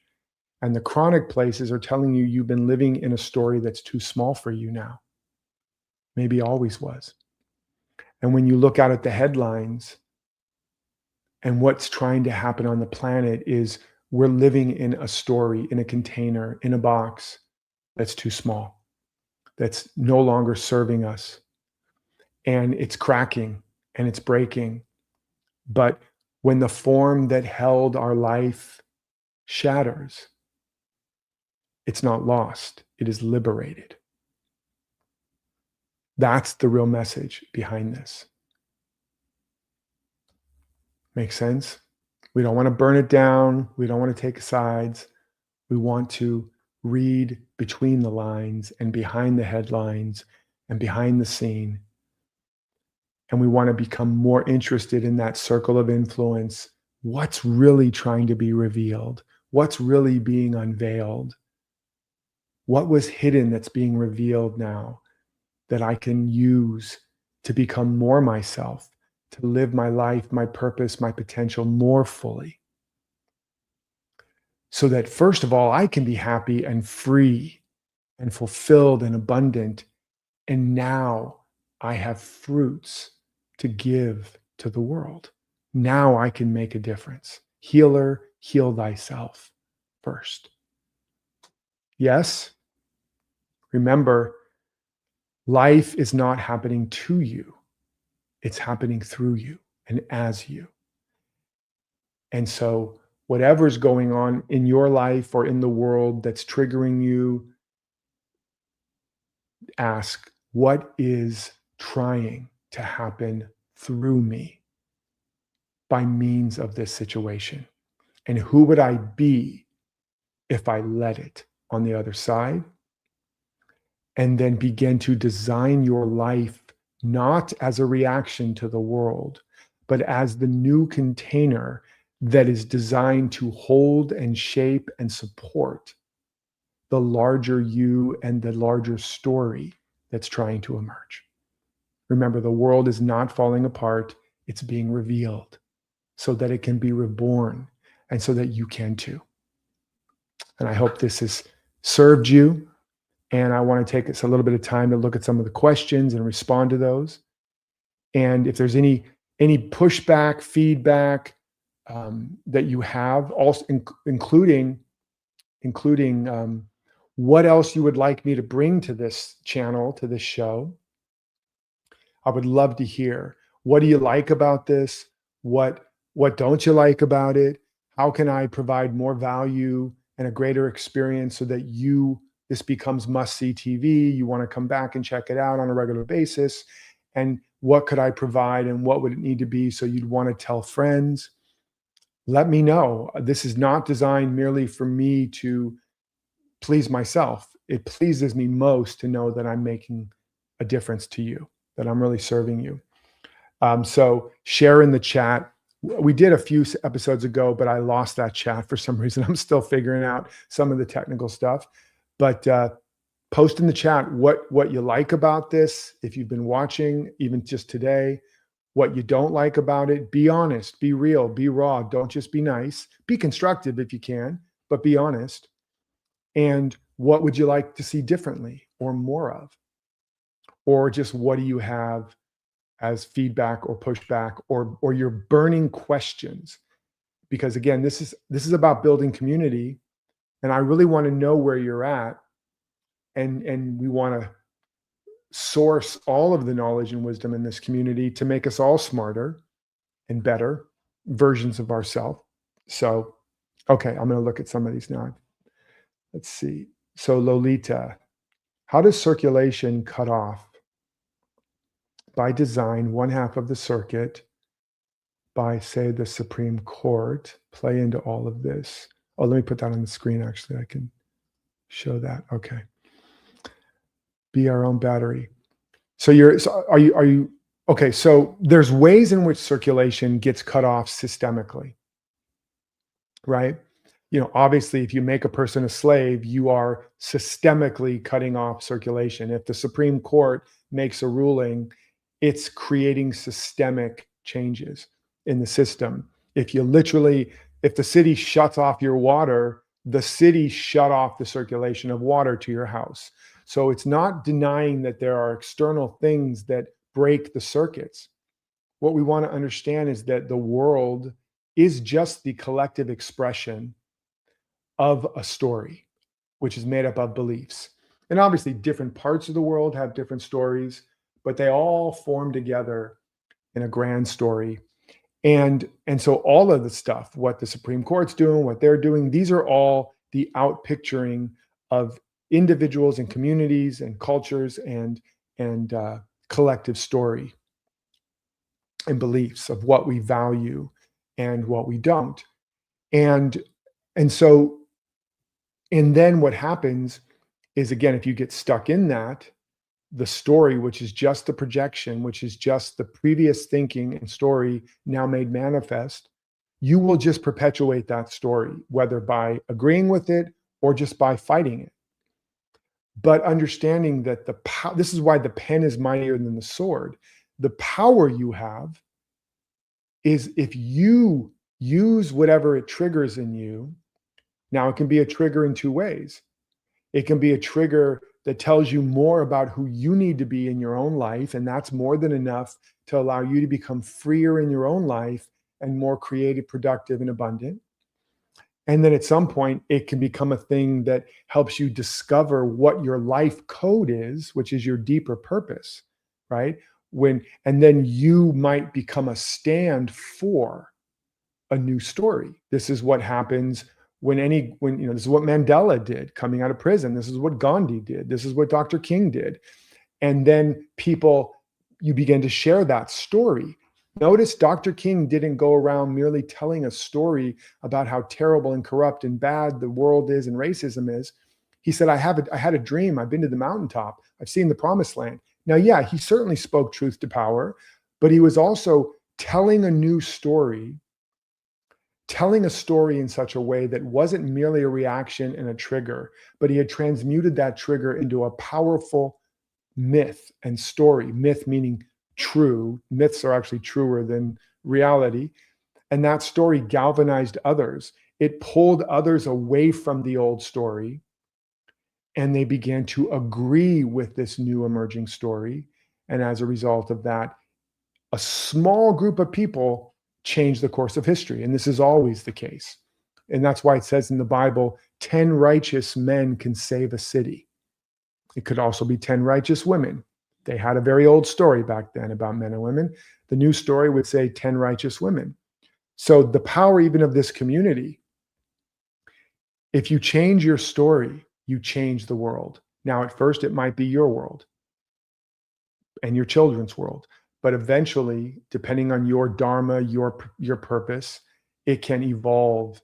And now when you speak your story, when you share it as a song, as a book, as a workshop, as a talk, as the leader of a protest or whatever, it's a meaning it's for. That's why Mother Teresa said, I'll never go to an anti-war rally, but I'll go to any peace rally. Because she's focused on her circle of influence, not her circle of concern. And that's why her influence grew. Does that make sense? So it doesn't matter what the president's doing, what the Supreme Court's doing. I'm not saying it doesn't matter, but it's not, you have to find the level of real influence you have about that story. And for most people, it starts by just reclaiming their agency at home and then in their office. And then little by little, they develop enough agency where they can actually speak truth to power and power listens. I hope that makes sense. Miss Jeanette, Janetti. My problem with the ultra rich is when their wealth is gained by exploiting others, not paying or treating their workers, the stakeholders, fairly in favor of the shareholders who gain more wealth. Absolutely, that's what I said. There's no doubt that the system is tilted. And so the question is, first of all, there's a lot more to break down about that, is that we have to understand the kind of economy we live in, and at least in the West. And it's basically that people pay for what they value. And if you want to make money in this economy, you have to discover, what do I have of value that someone else values and will pay for? And as a result of that, now you can have stakeholders that value it, and that's one way to get support. And you can also have customers, clients, et cetera. And even from a worker standpoint, people love to work for Elon because they value what he's bringing, his vision, et cetera, et cetera. And I think he probably even pays people pretty well. So from what's the place of empowerment, rather than it's not fair, it's unjust. Let me first understand the game. It's like when Oprah was being sued by the cattle ranchers for having slandered beef, and she was losing. And she called in a court expert who turned out to be Dr. Phil. That was how she met Dr. Phil. And he found her in her hotel room crying in her pajamas. And he's like sitting on the floor. He's like, girl, he made some Dr. Philism, you're like an alligator who's something, and he's like, you need to get up off your butt and you need to get in the game they're playing. Doesn't mean you have to become somebody different, but you have to know the game they're playing, or you will get your butt kicked down the field, so to speak. So, what was it? Norma Ray, or again, any of these people, Gandhi, Dr. King, Norma Ray, Mandela, they understood the game and they played it from a higher or deeper place of greater power. And they ultimately played it better. And so they won, and they won it on the behalf of others. Norma Ray, I think she was somebody that helped to bring to get women's rights or union rights or something like that. So she was fighting for workers. Sally Fields won the Academy Award, great movie. So we want to take the problem. Again, right now, this is not about, I'll add some of my perspective, but this isn't so much about me telling you why it's wrong or right that workers don't get treated fairly, because there's lots of channels about that. And again, sometimes I'll share my point of view. The point is, what does that do to you? What does that make you think and feel? What is the judgments you have? What is the story you're telling? Are you telling, for example, a story, those poor workers? Because if you're telling that story, even if there's some facts where in some cases they are, if you have a town with one company, those workers have an unfair, there's no competition for labor. And so those workers are screwed. That's truly an unfair monopoly in that town for labor. But if you tell a story, and in the story, there's a victim and there's a victimizer, it doesn't mean that there's not some victimizing going on, but it means you're living in a world in your consciousness where you are feeling like the victimizer, where you are believing in like the victim. And the problem, even if you can point to the facts, is you're in a story with a victim and a victimizer, and no matter what you do about it, and you'll just end up with a different victim and victimizer. And in many cases, ironically, you become the victimizer. And so, or you just become more of a victim without going into details. There's so many stories and examples of this. So it's about, what's the story I'm telling? It's like to take this another way, the Black Lives Matter movement. If you look at that movement, it had some initial good things, it was like anti-cop violence and racist cops and all these different things. And we needed to clean up the system, and we still do. There's lots of injustice and racism and stuff systemically there.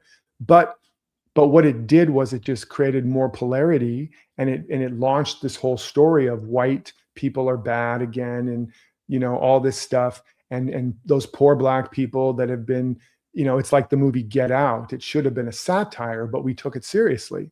And it told a disempowering story about people of color, about Black people. And then you have to ask, well, if you're a young Black kid growing up and you're hearing about how bad white people are and how much oppressive they are, is that going to inspire and empower you inside of that story to become great? Of course not. It's going to make you angry, sad, mad, apathetic, whatever. So it's a bad story. It's not helpful. It was just more of the same old story that we thought Dr. King had already helped us get over. Now, some of you might be listening going, how dare you? How could you say that? And then share your comments. So we have to notice, what's the story we're living in? And if we're buying into that very popular story of victimizer, again, doesn't mean there's not bad people doing bad things to other people. And it doesn't mean we shouldn't try to stop the bad and the harm from happening. It doesn't mean we shouldn't seek to create better rights for laborers and workers and disenfranchised people and all of that. I want you to not hear that I'm creating another polarity. It means, what's the story you're coming from? And if your story still contains good and bad, victimizer and victim, you're part of the problem. This is why Gandhi said, I think it was to a British captain or something, I can't remember the details. He said something like, my fight is not with you, but with the idea. And he says something like, love the sinner, hate the sin. It's the idea that is not helpful. It's not the person you attack. It's the idea. It's the thesis. It's the hypothesis. It's the belief of the story. Because as long as you buy into the idea of good and evil and us versus them, you are still going to get the fruit of the poisonous tree. And we have to strike the axe at the root of that story. First, by living it ourselves. This is why Gandhi had power. This is why Mandela had power. This is why Dr. King had more power than a Malcolm X until Malcolm had his shift, because they were not living in that same story. And so they had more power even than the elites in that story. I hope this makes sense. Again, keep pushing back if that doesn't. Let me just look and see a few others of this.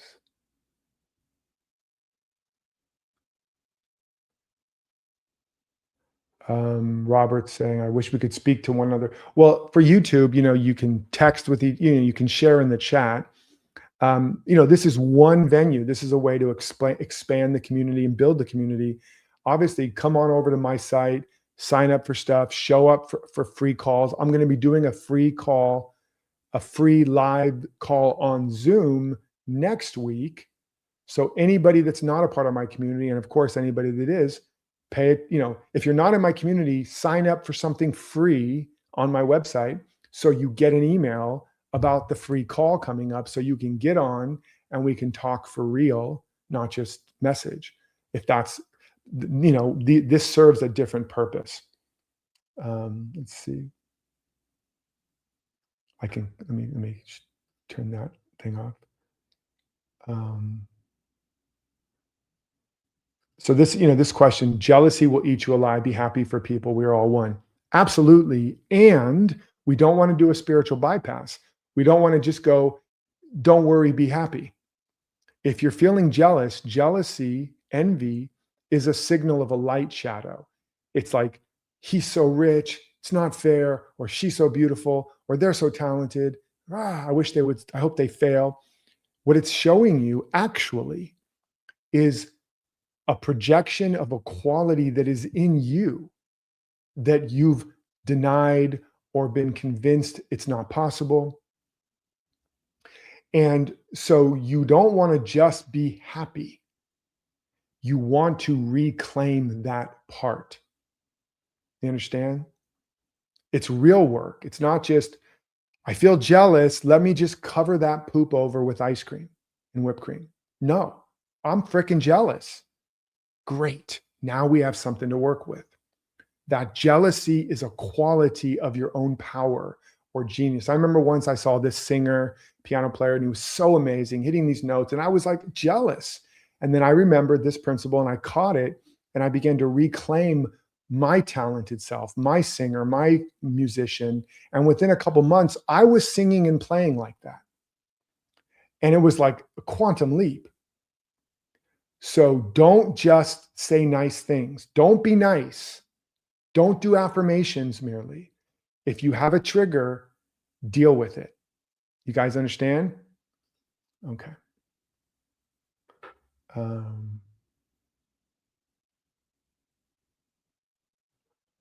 I hear you, Lolita. It feels very suffocating, feels like being trapped, super costly, exhausting. You're right on the verge of a breakthrough, Lolita. Stay with this process. The more intense it feels, the more potential is trying to be revealed. Okay. Thanks, Lee. Thanks to Trillion. Um, that's good. Let's see. Yeah. So Hantibra is saying is not wanting what others have, wishing them well. Yeah, that's what I was just saying. Suppressing jealousy. Exactly.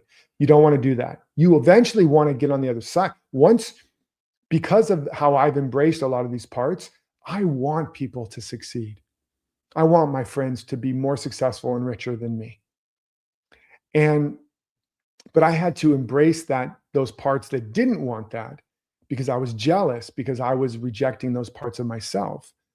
And I've become very successful and wealthy by a lot of standards, but not, but I'm not jealous or in competition with other people, right? Because in fact, much of my success has been as I've embraced a lot of these things that I was triggered by. So you don't want to cover it up. That's the real work. Let me look down here further. We'll do a few more of these. Let's see, what time is it? 3. Yeah, I have a few minutes. Okay. What is this? Oops. What if the tables were flipped? Would we like people to attack our wealth? Right, exactly. That's another way to look at it.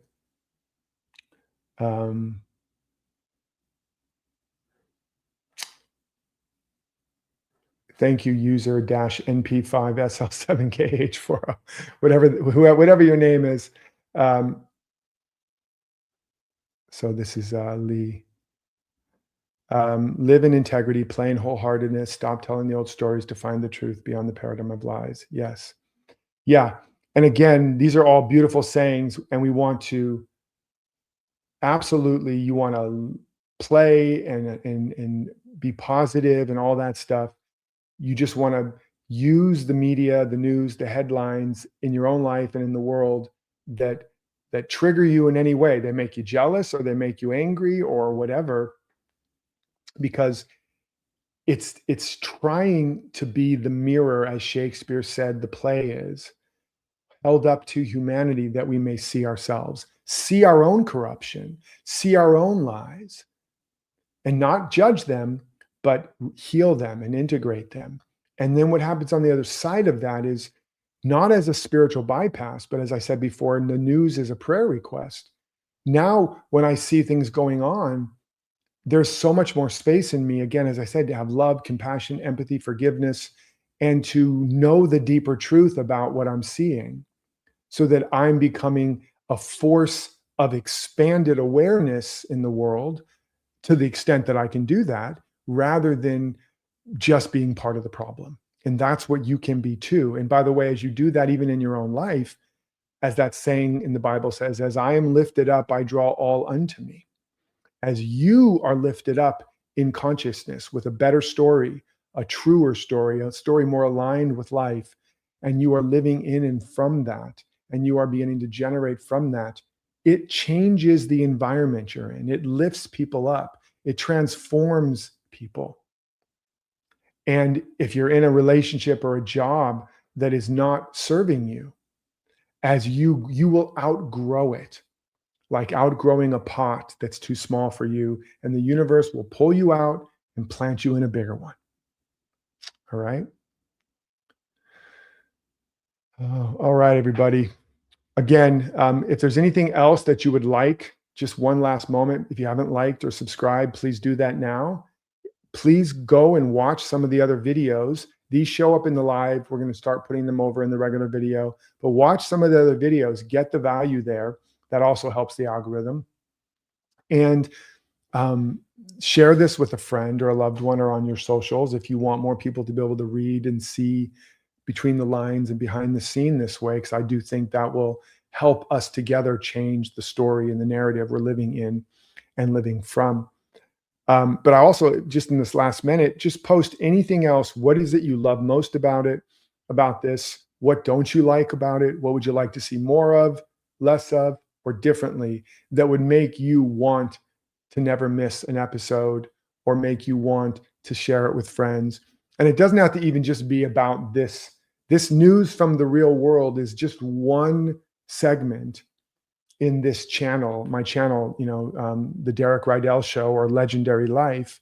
Maybe there's other things you would really like to see here, other things that would make this become must-see TV, that make you want to have appointment viewing and show up and engage and share. Please just share any thoughts, advice, guidance you have, because again, I'm not creating this just as a vanity project. I'm creating this because I really want to more deeply support and serve you in becoming all that you're really made for and made of and meant to be, so that together we can go out and create a world that works for the highest good of all. Oh, thanks, Martisha. That's a new song. Yeah, Let the Love In. I'll play another one at the end here, sing our song that I just created as well. And these are me. I've written the lyrics, the melody, all that stuff, the genre, designed it all, and then I'm using AI to produce it. But I've also sang many of these songs, although in some cases AI is auto-tuning my voice so much that I'm not able to sing that well, but I will be eventually. Anybody else? Just checking.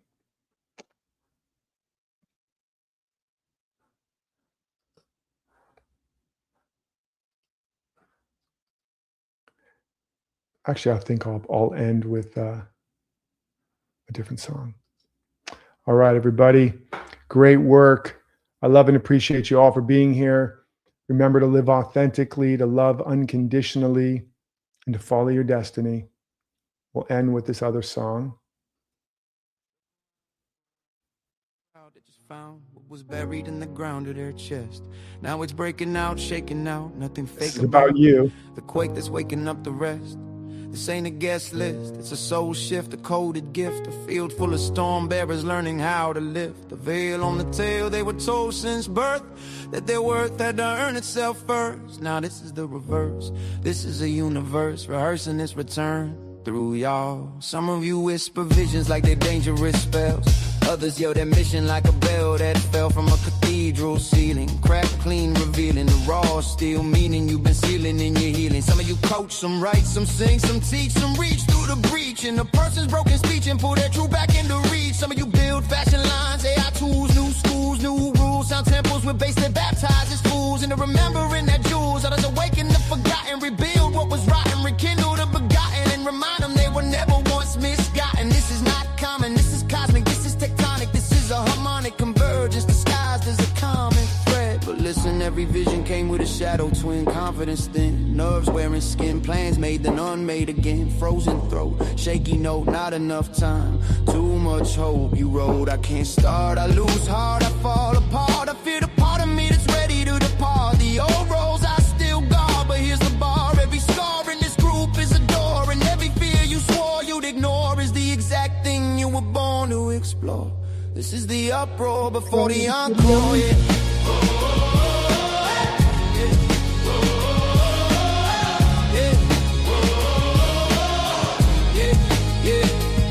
When you spoke your vision here, it wasn't a post, it was a pulse of both through the collective skull, reminding every soul they're whole, holy and fully capable of taking back what was stolen. Yeah, I said it boldly, your vision's on goals, the roles in a storyline that's unfolding slowly, where every one of you is the only one who can hold the thing you hold. That's why I feel so heavy, that's why I feel so scary. gold does, fire does, truth does, becoming does. Look, each dream in this room is a brick in the bridge, from the life you survived to the life you now live.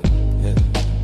You're not starting the program, you're starting the movement. Human improvement, soul attunement. Shadow to sunlight, truth and recruitment. You're not finding clients, you're finding alignment. When you shine, Take care. See you soon. Much love.